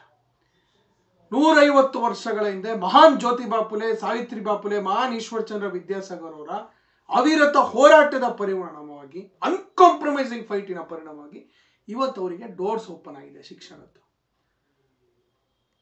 100 ವರ್ಷದಿಂದ ಅವ್ರ ಜ್ಞಾನದಿಂದ ದೂರ ಇದ್ದ ಜನ ಅವರು, ಹೆಣ್ಣು ಮಕ್ಕಳಾಗಿರ್ಬೋದು ಅಥವಾ ಕೆಳವರ್ಗದ ಜನರಾಗಿರ್ಬೋದು, ಬಡ ಜನ ಆಗಿರ್ಬೋದು, ರೈತರ ಮಕ್ಕಳು, ಕಾರ್ಮಿಕರ ಮಕ್ಕಳು, ಫ್ಯಾಮಿಲಿನೇ ಜ್ಞಾನದಿಂದ ದೂರ ಇರೋರು. ಅವ್ರಿಗೆ ಹೆಂಗೋ ಒಂದು ಅವರಲ್ಲಿ ಕಡಿಮೆ ಸಂಖ್ಯೆ ಆದರೂ, ಕಡಿಮೆ ಸಂಖ್ಯೆಯ ಜನಕ್ಕಾದರೂ ಒಂದು ಹೈಯರ್ ನಾಲೆಡ್ಜ್ ತಗೋತಾ ಇದ್ದಾರೆ. ಸುಮಾರು ಜನ ರಿಸರ್ಚ್ ಸ್ಕಾಲರ್ಸ್ ಇದ್ದಾರೆ, ಅವರು ರಿಸರ್ಚ್ ಸ್ಕಾಲರ್ಸ್ ಆಗಿದ್ದಾರೆ, ದೊಡ್ಡ ದೊಡ್ಡ ಹುದ್ದೆಗಳಲ್ಲಿದ್ದಾರೆ, ದೊಡ್ಡ ದೊಡ್ಡ IAS ಅದು ಇದು ಮಾಡ್ತಾ ಇದ್ದಾರೆ. ಈಗ ನೀವು ಅವ್ರು MPhil ಅವಧಿ ಕಡಿಮೆ ಮಾಡ್ತೀವಿ, ಡ್ರಾಪ್ ಔಟ್ ಮಾಡಿದ್ರು ನಿಮ್ಗೆ ಕೊಡ್ತೀವಿ ಸರ್ಟಿಫಿಕೇಟ್ ಅಂದರೆ, ಯಾರು ಡ್ರಾಪ್ ಔಟ್ ಮಾಡೋದು? ಇವರೇ. ಯಾರು ಡ್ರಾಪ್ ಔಟ್ ಮಾಡಲ್ಲ? ಮೇಲ್ವರ್ಗದ ಜನ, ಅಥವಾ ಅಪ್ಪರ್ ಕ್ಲಾಸ್ ಅಂತ ನಾವೇನು ಹೇಳ್ತೀವಿ, ನಾವು ಕ್ಯಾಸ್ಟ್ ಅಂತಿಲ್ಲ, ಅಪ್ಪರ್ ಕ್ಲಾಸ್ ಅಂತ ದುಡ್ಡಿರೋರು ಯಾರಿದ್ದಾರೆ ಅವ್ರು ಡ್ರಾಪ್ ಔಟ್ ಮಾಡಲ್ಲ. ಅವ್ರು ಆರಾಮಾಗಿ ಫುಲ್ ಓದ್ತಾರೆ, ನಾಲೆಡ್ಜ್ ಪಡ್ಕೋತಾರೆ. ಇವರು ನಾಲೆಡ್ಜ್ ಪಡ್ಕೊಳಕ್ಕಾಗಲ್ಲ, ಡ್ರಾಪ್ ಔಟ್ ಮಾಡೇ ಮಾಡ್ತಾರೆ ಬೇರೆ ಬೇರೆ ಸ್ಟೇಜ್. ನೀವು ಹಿಂಗೆ ಆಫರ್ ಕೊಟ್ಬಿಟ್ರೆ ಇನ್ನೂ ಡ್ರಾಪ್ ಔಟ್ ಆಗ್ತಾರೆ. ಅಂದರೆ higher knowledge is not for lower class people. ಇದು ಇಂಡೈರೆಕ್ಟ್ ಆಗಿ ಹೇಳ್ತಾ ಇದ್ದೀರಾ ನೀವು. ಕೆಳವರ್ಗದ ಜನರಿಗೆ ಹೈಯರ್ ನಾಲೆಡ್ಜ್ ತಗೊಳ್ಳೋ ಹಕ್ಕಿಲ್ವಾ? ಈ ಪ್ರಶ್ನೆ ನಾವು ಕೇಳಬೇಕು. ಇಲ್ಲಿ ನಾನು ಮತ್ತೆ ಹೇಳ್ತೀನಿ, there is no detail discussion on privatisation or commercialisation. ಯಾವುದರಿಂದ ಇವ್ರು ಈಗಾಗಲೇ ಶಿಕ್ಷಣ ವಂಚಿತರಾಗ್ತಾರೆ ಅದ್ರ ಬಗ್ಗೆ ಚರ್ಚೆ ಅಲ್ಲ, ಈ ರೀತಿ ಮಾಡ್ತಾ ಇದ್ದಾರೆ. Friends, next point liberal arts ಅಂತ ಏನೋ ಮಾಡ್ತಾರೆ, CBCS ಸ್ಕೀಮ್ ಅಂತ. ಫ್ರೆಂಡ್ಸ್, ನಾನು ಒಂದು ಪ್ರೈವೇಟ್ ಯೂನಿವರ್ಸಿಟಿಲೇ ಇಂಗ್ಲೀಷ್ ಲಿಟ್ರೇಚರ್ನ ಮಾಡಿದ್ದು. ನನಗೆ ಈ ಕೋರ್ಸ್ ಬೇಸ್ಡ್ ಕ್ರೆಡಿಟ್ ಸಿಸ್ಟಮ್ ಬಗ್ಗೆ ಅಂದಾಜಿದೆ. ನೀವು 6 ತಿಂಗಳು ಕಾಲೇಜ್ಗೆ ಹೋಗ್ತೀರಾ, ಒಂದು ಕ್ರಿಕೆಟ್ ಮ್ಯಾಚ್ ಆಡ್ಕೊಂಡ್ಬಂದರೆ ನಿಮ್ಮ ಕಾಲೇಜ್ ಪರವಾಗಿ, ಒಂದು ಯಾವುದೋ ಸ್ಕಿಲ್ ಪಡ್ಕೊಂಡ್ಬಂದರೆ ನೀವು can pass examination. This is the problem, very serious problem CBCS ಸ್ಕೀಮಲ್ಲಿ ಇರುವಂಥದ್ದು. ಅದಾದಮೇಲೆ ಇವಾಗ ಇಂಟರ್ ಮಿಕ್ಸ್ಚರ್ ಅಂತ ಅವ್ರು ನೆಕ್ಸ್ಟ್ ಹೇಳ್ತಾ ಇದ್ದಾರೆ. ಅಂದರೆ ಆರ್ಟ್ಸು ಸೈನ್ಸು ಒಟ್ಟಿಗೆ ಓದೋದು. ಇನ್ಯಾವುದೋ ಮೊದಲೇ ಬೇಸಿಕ್ ಸೈನ್ಸಸ್ ನಾಲೆಡ್ಜ್ ಕಡಿಮೆ ಇದೆ ಇಂಡಿಯಾಲಿ. ನೀವು ಇಂಟರ್ ಮಿಕ್ಸ್ಚರ್ ಅಂತ ಮಾಡಿಬಿಟ್ರೆ ಇನ್ನೂ ರಿಸರ್ಚ್ ಬಿದ್ದೋಗುತ್ತೆ, ಇನ್ನೂ ನಾಲೆಡ್ಜ್ ಬಿದ್ದೋಗುತ್ತೆ, ಯಾವುದೂ ಸರಿಯಾಗಿ ಸಮಗ್ರವಾಗಿ ತಿಳ್ಕೊಳ್ಳಿಕ್ಕೆ ಆಗಲ್ಲ. ಬೇರೆ ಬೇರೆ ದೇಶಗಳಲ್ಲಿ ಇಂಡಿಯನ್ ಎಜುಕೇಶನ್ ಸಿಸ್ಟಮ್ ಇಂದ ಹೊರಹೊಮ್ಮಿರೋ ಪ್ರತಿಭೆಗಳ ಬಗ್ಗೆ ಅಷ್ಟು ದೊಡ್ಡ ಒಂದು ವೇದಿಕೆ ಕ್ರಿಯೇಟ್ ಮಾಡ್ತಾರೆ. ಯಾಕೆ ಅಂದರೆ ಇಲ್ಲಿ ಇಂಟಿಗ್ರೇಟೆಡ್ ಸ್ಟಡಿ ಇದೆ. ಒಂದು ಸ್ಥೂಲವಾಗಿ ಅಧ್ಯಯನ ಮಾಡ್ತಾರೆ ಪ್ರತಿಯೊಂದು ಸಬ್ಜೆಕ್ಟ್ ಬಗ್ಗೆ. ಡೀಟೇಲ್ಗೆ ಎಂಟ್ರೆ BA, BSc, BE, ME ಅಂತ ಬೇರೆ ಬೇರೆ ಬ್ರಾಂಚಸ್ ಅಲ್ಲಿ ಒಂದು ಡೆಪ್ತ್ ನಾಲೆಡ್ಜ್ ಸ್ಟಡಿ ಮಾಡೋದಕ್ಕೆ ಟ್ರೈ ಮಾಡ್ತಾರೆ ವಿದ್ಯಾರ್ಥಿಗಳು ಅಂತ. ಇವಾಗ ಈ ರೀತಿ ಮಾಡಿ ಕಲಸು ಮೇಲೋಗರ ಮಾಡಾಕ್ಬಿಟ್ರೆ ಇವ್ರುಗಳು ಇವಾಗ ಯಾಕೆ ಮತ್ತೆ ಇದು ಫಾರಿನ್ ಯೂನಿವರ್ಸಿಟೀಸ್ಗೆ ಹೆಲ್ಪ್ ಆಗಬೇಕು, ಫಾರಿನ್ ಫಂಡಿಂಗಿಗೆ ಹೆಲ್ಪ್ ಆಗಬೇಕು, ಇಷ್ಟೇ ಉದ್ದೇಶ ಇರೋದು. ಈಗೇನು Indian education though with its own limitations ಇದೇನಿತ್ತು, BA ಆದರೆ BA, BSc ಆರ್ BSc, ಇದು ಇವಾಗ ಇದಕ್ಕೆ ವಿರುದ್ಧವಾಗಿ ಹೋಗುತ್ತೆ. ಹಾಗಾದ್ರೆ ನಾವು ಪ್ರಶ್ನೆ ಕೇಳಬೇಕು, ಕ್ರಿಕೆಟ್ ಪ್ಲೇಯರ್ ಹೋಗಿ ಫುಟ್ಬಾಲ್ ಆಡ್ಬೋದಾ? ಫುಟ್ಬಾಲ್ ನ್ಯಾಷನಲ್ ಟೀಮಲ್ಲಿ Indian captain Virat Kohli expert ಕ್ರಿಕೆಟಲ್ಲಿ ಅಂದ್ಬಿಟ್ಟು ಫುಟ್ಬಾಲ್ ಟೀಮಿಗೆ ಚಾನ್ಸ್ ಕೊಡ್ತೀರಾ? ಟೆನ್ನಿಸ್ ಆಡೋಕ್ಕೆ ಚಾನ್ಸ್ ಕೊಡ್ತೀರಾ ಅವನಿಗೆ? Why there is a discipline ಅನ್ನೋದಿದೆ. ಯಾಕೆ ಒಂದು ಶಿಸ್ತಿದೆ? ಒಂದು ಜ್ಞಾನದಲ್ಲಿ ಒಂದು ಫೀಲ್ಡಲ್ಲಿ ಹೋಗೋದು ಯಾಕಿದೆ? ಯಾಕೆಂದ್ರೆ ಈ ಕಾರಣಕ್ಕೆ ಇಟ್ ಇಸ್ ಟೈಮ್ ಟೆಸ್ಟೆಡ್. ಈಗ ಅದಕ್ಕೆ ವಿರುದ್ಧವಾಗಿ ಹೋಗ್ತಾ ಇದ್ದೀರಾ. ಸೊ ಇದು ನಮಗೆ ಬರುವಂಥ ನೆಕ್ಸ್ಟ್ ಡಿಫ್ರೆನ್ಸು. ನೆಕ್ಸ್ಟ್ ಇವರು ಅಕ್ರಿಡೇಷನ್ ಏನಿದೆ, ನ್ಯಾಕ್ದು ಅಕ್ರಿಡೇಷನು, ಇದರಲ್ಲಿ ಸುಮಾರು ಪ್ರಾಬ್ಲಮ್ಸ್ ಇದೆ ಫ್ರೆಂಡ್ಸ್. ನಾನು ತುಂಬ ಡೀಟೇಲ್ಸ್ಗೆ ಎಂಟರ್ ಆಗಲ್ಲ. ಈಗ ವೀಕರ್ ಇನ್ಸ್ಟಿಟ್ಯೂಷನ್ಸ್ನ ಐಡೆಂಟಿಫೈ ಮಾಡಿಬಿಟ್ಟು ಅವ್ರಿಗೆ ಕಡಿಮೆ ಗ್ರೇಡ್ಸ್ ಕೊಡಬೇಕು ಅಂತ ಹೇಳಿದ್ದಾರೆ. ಆವಾಗ ಕಾಂಪಿಟೇಷನ್ ಚೆನ್ನಾಗಾಗುತ್ತೆ ಅಂತ. ಯಾವ ಕಾಂಪಿಟೇಷನು? ದೊಡ್ಡ ದೊಡ್ಡ ಪ್ರೈವೇಟ್ ಇನ್ಸ್ಟಿಟ್ಯೂಷನ್ಸು ಇಷ್ಟಿಷ್ಟು ದುಡ್ಡು ಇಟ್ಕೊಂಡಿರೋರು ಅವ್ರು ನ್ಯಾಚುರಲಿ ಇನ್ಫ್ರಾಸ್ಟ್ರಕ್ಚರ್ ಜಾಸ್ತಿ ಮಾಡ್ತಾರೆ. ಕ್ಲಾಸ್ ರೂಮ್ಗಳು ಚೆನ್ನಾಗಿ ಇಟ್ಕೋತಾರೆ, ಪ್ಲೇ ಗ್ರೌಂಡ್ ಇಟ್ಕೋತಾರೆ, ಸ್ವಿಮ್ಮಿಂಗ್ ಪೂಲ್ ಇಟ್ಕೋತಾರೆ, ಮಣ್ಣು ಮಸಿ ಎಲ್ಲ ಇಟ್ಕೋತಾರೆ, ದೊಡ್ಡ ಲೈಬ್ರರಿ, ಸೊಫಿಸ್ಟಿಕೇಟೆಡ್ ಲೈಬ್ರರಿ ಇಟ್ಕೋತಾರೆ. ಅವ್ರಿಗೆ ಗ್ರೇಡ್ ಜಾಸ್ತಿ ಕೊಡ್ತೀರಂತೆ, ರೇಟಿಂಗ್ ಜಾಸ್ತಿ ಕೊಡ್ತೀರಂತೆ, ಫಂಡ್ ಜಾಸ್ತಿ ಕೊಡ್ತೀರಂತೆ. ಫಂಡ್ಸ್ ಅವ್ರಿಗೆಲ್ಲ ಬೇಕಾಗಿರೋದು. ಸರ್ಕಾರಿ ಕಾಲೇಜ್ ಶಿಕ್ಷಣ ಸಂಸ್ಥೆಗಳಿದೆಯಲ್ಲ, ಕಾಲೇಜು ಸ್ಕೂಲ್ ಇದೆಯಲ್ಲ, ಹಾಸ್ಟೆಲ್ ಇದೆಯಲ್ಲ, ಅವ್ರಿಗೆ ಬೇಕಿರೋದು ಫಂಡ್ಸು. ಅವ್ರಿಗೆ ಕೊಡಲ್ಲ. ಯಾಕೆಂದ್ರೆ ಇವ್ರ ಹತ್ರ ದುಡ್ಡಿಲ್ಲ, ಇನ್ಫ್ರಾಸ್ಟ್ರಕ್ಚರ್ ಇಲ್ಲ, ಗ್ರೇಡಿಂಗ್ ಬರಲ್ಲ, ಸೊ ಫಂಡ್ಸ್ ಕೊಡಲ್ಲ. ಈ ಅಸಮಾನತೆ, ಅಗಾಧವಾದ ಅಸಮಾನತೆ ಹಂಗೇ ಕಂಟಿನ್ಯೂ ಹಾಕೊಂಡು ಹೋಗ್ಬೇಕು. ಸೊ ಅಕ್ರೆಡಿಷನ್ ಅಲ್ಲಿ ನಿಮಗೆ ಗೊತ್ತು, ಸುಮಾರು ಕಾಲೇಜ್, ನಾವು ಕಾಲೇಜಲ್ಲಿ ಇದ್ದಾಗೆಲ್ಲ ಮಾತಾಡ್ಕೋತಾ ಇದ್ವಿ, ಈ ಕಾಲೇಜಿಗೆ ಎ ಬಂದ್ಬಿಡ್ತಾ, ಈ ಕಾಲೇಜ್ಗೆ A+ ಬಂತಾ, ನಮ್ಮ ಕಾಲೇಜ್ ಬಗ್ಗೆ ನಾವು ಮಾತಾಡ್ತಾ ಇದ್ದು, ನಮ್ಗೆ ಹೆಂಗೆ ಎ ಬಂತು ನಾವೆಲ್ಲ ಮಾತಾಡ್ಕೋತಾ ಇದ್ವಿ. ಅವಾಗ ಅನ್ಕೋತೆ ದುಡ್ಡು ಕೊಟ್ಟಿರ್ತಾರೆ ಅಂತ. ಇದು ಚಿಕ್ಕ ಚಿಕ್ಕ ಮಕ್ಳಿಗೂ ಗೊತ್ತು ನ್ಯಾಕ್ ಗ್ರೇಡೇಷನ್ ಹೆಂಗಾಗುತ್ತೆ ಅಂತ. No this will again continue.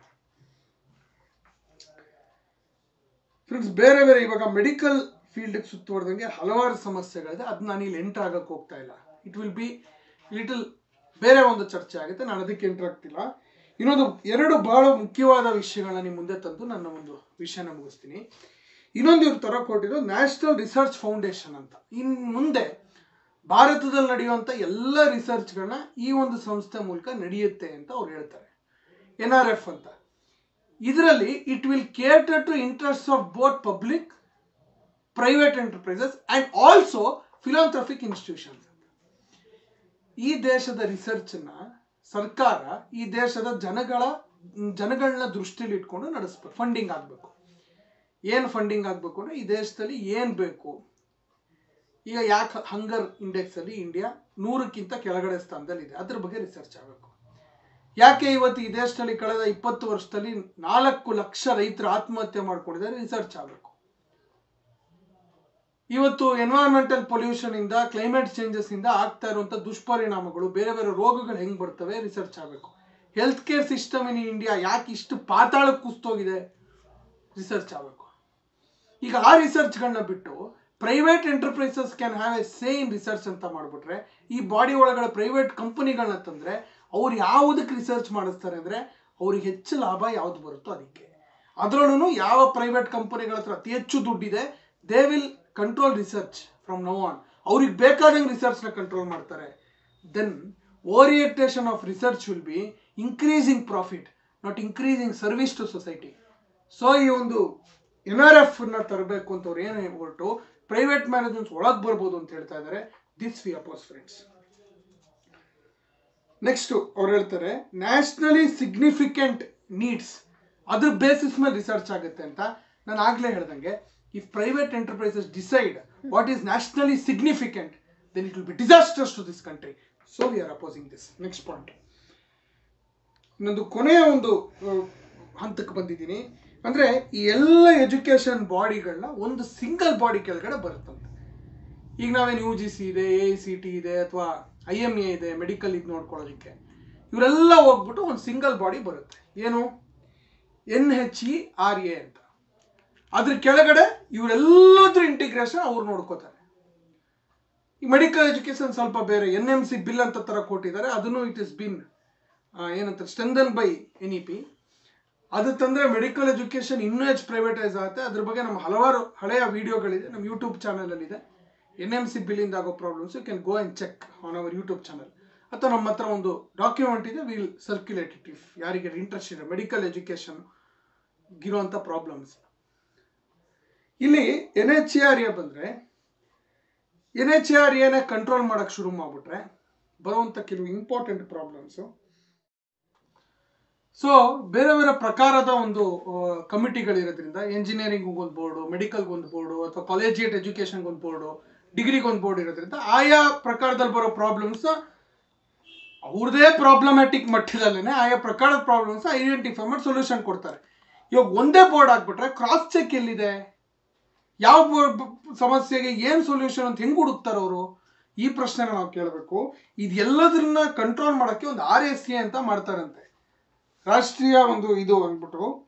RSA ಅದು ಚೇರ್ಮನ್ ಪ್ರೈಮ್ ಮಿನಿಸ್ಟರ್ ಆಗ್ತಾರಂತೆ, ವೈಸ್ ಚೇರ್ಮನ್ ಎಜುಕೇಶನ್ ಮಿನಿಸ್ಟರ್ ಆಗ್ತಾರಂತೆ, ಬೋರ್ಡ್ ಆಫ್ ಡೈರೆಕ್ಟರ್ಸ್ ಒಳಗಡೆ 4 ಮಿನಿಸ್ಟರ್ಸ್ ಇರ್ತಾರಂತೆ, IAS ಆಫೀಸರ್ಸ್ ಇರ್ತಾರಂತೆ, ಹಾಗೆ ಬೇರೆ ಬೇರೆ ಫೀಲ್ಡಲ್ಲಿ ಇರುವಂಥ ಎಂಟರ್ಪ್ರೆನ್ಯೂರ್ಸ್ ಇರ್ತಾರಂತೆ. ಒಂದು 50% ಆಫ್ ಸೀಟ್ಸು ಪ್ರಿನ್ಸಿಪಲ್ಸು VCಗಳು ಕೊಡ್ತಾರಂತೆ. ಸ್ನೇಹಿತರೆ, ದಿಸ್ ವಿಲ್ ಡೆಸ್ಟ್ರಾಯ್ ಎಜುಕೇಷನ್. ಯಾಕೆ ಅಂದರೆ ಎಲ್ಲ experts on the field of education, Acharya Prafulla Chandra ರೇಯಿಂದ ಹಿಡಿದು ಸುಭಾಷ್ ಚಂದ್ರ ಬೋಸಿಂದ ಹಿಡಿದು ಮಹಾನ್ ಸಾಹಿತಿಗಳು ಈ ದೇಶದಲ್ಲಿ ಬಂದಿರುವಂಥವ್ರು, ಮಹಾನ್ ವಿಜ್ಞಾನಿಗಳು, ಅವರೆಲ್ಲರೂ ಏನು ಹೇಳ್ತಾರೆ ಅಂತಂದರೆ, there should be education should be autonomous. ಸರ್ಕಾರ ಫಂಡ್ ಮಾಡಬೇಕು, ಆದರೆ ಶಿಕ್ಷಣದ ನೀತಿಗಳಲ್ಲಿ ಸರ್ಕಾರ ತಲೆ ಹಾಕಬಾರ್ದು, ಮೂಗು ತೂರಿಸ್ಬಾರ್ದು ಅಂತ. ಯಾಕೆ ಅಂತಂದರೆ ಆಯಾ ಪಕ್ಷ ಅಧಿಕಾರದಲ್ಲಿದ್ದಾಗ ಆಯಾ ಐಡಿಯಾಲಜಿನ ಹೇರೋದಕ್ಕೆ ಟ್ರೈ ಮಾಡ್ತಾರೆ. That will become fascisation of education, fascistic onslaught on education ಆಗುತ್ತೆ. ಇಲ್ಲಿ ಕಾಂಗ್ರೆಸ್ ಇದ್ರೆ ಅವರೇ ರಜಿ ತುರ್ಕಿಸ್ತಾರೆ, ಬಿಜೆಪಿ ಇದ್ರೆ ಅವ್ರು ತುರ್ಕಿಸ್ತಾರೆ, ಇನ್ಯಾರೋ CPM CPI ಅವ್ರು ತುರ್ಕಿಸ್ತಾರೆ. ಇದ್ಯಾವುದು ಆಗಬಾರ್ದು ಸ್ನೇಹಿತರೆ. Education, field of education should be done with the help of experts. Education is principals, teachers, parents and students interests in mind. ಅದನ್ನ ತಲೆಯಲ್ಲಿ ಇಟ್ಕೊಂಡು ನಡಿಬೇಕು ಹೊರತು ಸರ್ಕಾರದ ನೇರ ಇದು ಇರಬಾರ್ದು. ಈಗ ಎಂಟೈರ್ ಎಜುಕೇಶನ್ ಈ RSA ಕೆಳಗಡೆ ಬಂದು ಇವ್ರುಗಳು ಚೇರ್ಮನ್ಗಳಾದ್ರೆ, ಎಂಟರ್ಪ್ರೆನ್ಯೂರ್ಸ್ ಆ ಬಾಡಿ ಒಳಗಡೆ ಬಂದ್ರೆ, Biocon chief, Reliance chief, star media chief, ಬೇರೆ ಬೇರೆ ಬೃಹತ್ ಕಂಪನಿಗಳ ಚೀಫ್ ಕೂತ್ಕೊಂಡು ಎಜುಕೇಶನ್ ಕಂಟ್ರೋಲ್ ಮಾಡಿದ್ರೆ ಇವತ್ತು ಮೀಡಿಯಾಗೆ ಬಂದಿರೋ ಪರಿಸ್ಥಿತಿ ಬರುತ್ತೆ. ಭಾರತದ ಮೀಡಿಯಾ ಇವತ್ತು ಕೇವಲ 9 ಕಂಪನಿಗಳು they control all the news channels in India. And now you know what is news. Farmer suicides, it is not a news. 5,000 children die in India every day, it is not a news. ಪ್ರತಿ ಅರ್ಧ ಗಂಟೆಗೆ ಒಬ್ಬ ರೈತ ಆತ್ಮಹತ್ಯೆ ಮಾಡ್ಕೋತಾನೆ, ಅದು news ಆಗಲ್ಲ ನಮಗೆ. ಯಾವ್ಯಾವ ಪಾಲಿಸಿಗಳು ಇವತ್ತು ರೈತನ ಈ ಗತಿಗೆ ತಳ್ಳಿದೆ, ಮೈಗ್ರೆಂಟ್ ಲೇಬರರ್ಸ್ನ ಈ ಗತಿಗೆ ತಳ್ಳಿದೆ, ಬಡತನ ಹೆಚ್ಚಾಗಕ್ಕೆ ಕಾರಣ ಆಗಿದೆ, ಅದು ನ್ಯೂಸ್ ಅಲ್ಲ ನಮಗೆ. ನಾಳೆ ಎಜುಕೇಶನ್ ಹಿಂಗೆ ಆಗುತ್ತೆ. ಪ್ರೈವೇಟ್ ಮ್ಯಾನೇಜ್ಮೆಂಟ್ ಸೆಂಟರ್ ಆದರೆ, ಪೊಲಿಟಿಷಿಯನ್ ಸೆಂಟರ್ ಆದರೆ. ಸ್ನೇಹಿತರೆ, ಇವೆಲ್ಲ ನಾನು ಕೆಲವೊಂದು ಪಾಯಿಂಟ್ಸ್ನ ಮಾತ್ರ ತಗೊಂಡಿದ್ದೀನಿ ಚರ್ಚೆಗೆ. ನೋಡಿ, ನೀವು ಇನ್ನು ನಾಳೆ ದಿನ ಬಂದು ಇದು ಯಾವುದೋ ಪಾಸಿಟಿವ್ ಇದೆ, ಇದು ಯಾವುದೋ ಚೆನ್ನಾಗಿದೆ ಅಂತ ಹೇಳ್ಬೋದು. ಯಾವುದೋ ಕೆಲವು ಅಂಶಗಳು ಚೆನ್ನಾಗಿದೆ ಅಂದ ತಕ್ಷಣ ಮೂಲ ಏನು ಅನ್ನೋದು ಮುಖ್ಯ ನಮಗೆ. ಬ್ರಿಟಿಷರ್ಸ್ ಬಂದಾಗ ಯಾವುದೋ ಒಂದು 2-3 ಒಳ್ಳೇದಾಯ್ತು ಅಂದ್ಬಿಟ್ಟು ಭಗತ್ ಸಿಂಗ್ ಬ್ರಿಟಿಷ್ ಇಲ್ಲೇ ಇರಲಿ ಅಂತ ಹೇಳಿಲ್ಲ, ಬ್ರಿಟಿಷ್ ಹೋಗ್ಬೇಕು ಅಂತ ಫೈಟ್ ಮಾಡಿದ್ರು. ಯಾವುದೋ ಕಾರಣಕ್ಕೆಲ್ಲ ಒಳ್ಳೆ ಅಂಶಗಳು ಬರ್ಬೋದು, ಆದರೆ ವಾಟ್ ಈಸ್ ದಿ ಬೇಸಿಸ್? ಮೂಲಭೂತವಾಗಿ ಹೆಂಗಿದೆ? ಮೂಲಭೂತವಾಗಿ ಇದು ಶಿಕ್ಷಣ ವಿರೋಧಿಯಾಗಿದೆ, ಅದಕ್ಕೆ ನಾವು ವಿರೋಧಿಸಬೇಕು. ಕೊನೆ ಪಾಯಿಂಟ್ ಹೇಳ್ತೀನಿ, ಇದರಲ್ಲಿ ಬಹಳ ಮುಖ್ಯವಾಗಿ ಅವರು ಕನ್ಕ್ಲೂಷನ್ ಪಾರ್ಟಲ್ಲಿ NEP ಡೀಟೇಲ್ಡ್ ಆಗಿ ಬಂದಿದೆ. 1986 ರಾಷ್ಟ್ರೀಯ ಶಿಕ್ಷಣ ನೀತಿಯ ಫುಲ್ಫಿಲ್ ಆಗದೇ ಇರೋ ಕನಸುಗಳನ್ನ ಫುಲ್ಫಿಲ್ ಮಾಡೋದು ನಮ್ಮ ಉದ್ದೇಶ ಅಂತ. ಯಾವ ಶಿಕ್ಷಣ ನೀತಿ, ರಾಜೀವ್ ಗಾಂಧಿ ಸರ್ಕಾರ ತಂದ ಶಿಕ್ಷಣ ನೀತಿ ಈ ದೇಶದ ಶಿಕ್ಷಣ ಖಾಸಗೀಕರಣ, ವ್ಯಾಪಾರೀಕರಣ ಹಾಕೋದಿಕ್ಕೆ ಫ್ಲಡ್ ಗೇಟ್ಸ್ನ ಓಪನ್ ಮಾಡ್ತೋ, ಆ ನೀತಿಯ ಆಶಯಗಳನ್ನ ನಾವು ಈಡೇರಿಸ್ತೀವಿ ಅಂದರೆ ಶಿಕ್ಷಣ ಏನಾಗುತ್ತೆ ಮುಂದೆ ಅನ್ನೋದನ್ನ ನಿಮಗೆ ಬಿಟ್ಟಿದ್ದೀನಿ.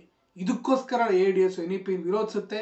ಎಲ್ಲ ಶಿಕ್ಷಣ ಪ್ರೇಮಿ ಜನರು, ವಿದ್ಯಾರ್ಥಿಗಳು, ಶಿಕ್ಷಕರು, ಪೋಷಕರು ಒಂದೇ ಧ್ವನಿಯಿಂದ ನಾವು ಹೇಳ್ಬೇಕು ಇವತ್ತು ರಿಜೆಕ್ಟ್ NEP ಅಂತ ಹೇಳಿ. ನಾನು ಕೆಲವು ಇಂಟ್ರಡಕ್ಷನ್ ಮಾತ್ರ ನಿಮಗೆ ಕೊಟ್ಟಿದ್ದೀನಿ. ಇನ್ನೂ ಹೆಚ್ಚಿನ ಚರ್ಚೆ ನಾವು ಮಾಡೋಣ. ನಿಮಗೇನೇ ಪ್ರಶ್ನೆಗಳಿದ್ರು ನಮ್ಮ ಕಾರ್ಯಕರ್ತರನ್ನು ಕಾಂಟ್ಯಾಕ್ಟ್ ಮಾಡಿ, ನಮ್ಮ ಫೇಸ್ಬುಕ್ ಪೇಜಿಗೆ ಮೆಸೇಜ್ನ ಹಾಕಿ, ಅಥವಾ ನಾನು ಹೇಳಿದ ಅಷ್ಟು ತಪ್ಪನ್ಸರೆ you contact us and argue with us. If NEP is correct, we will defend it. But we feel NEP is going to further destroy already destroyed education system in our country and increase inequality in the country. And we feel it is a blueprint for fascist onslaught on education, centralization of education, communalization of education and vocationalization of education. And NEP ಈ ದೇಶದ ನವೋದಯ ಚಳುವಳಿಯ, ಸ್ವತಂತ್ರ ಹೋರಾಟದ ಕ್ರಾಂತಿಕಾರಿಗಳ ಆಶಯಕ್ಕೆ ವಿರೋಧ ಅಂತ ನಾವು ಭಾವಿಸ್ತೀವಿ ಸ್ನೇಹಿತರೆ. ಧನ್ಯವಾದಗಳು.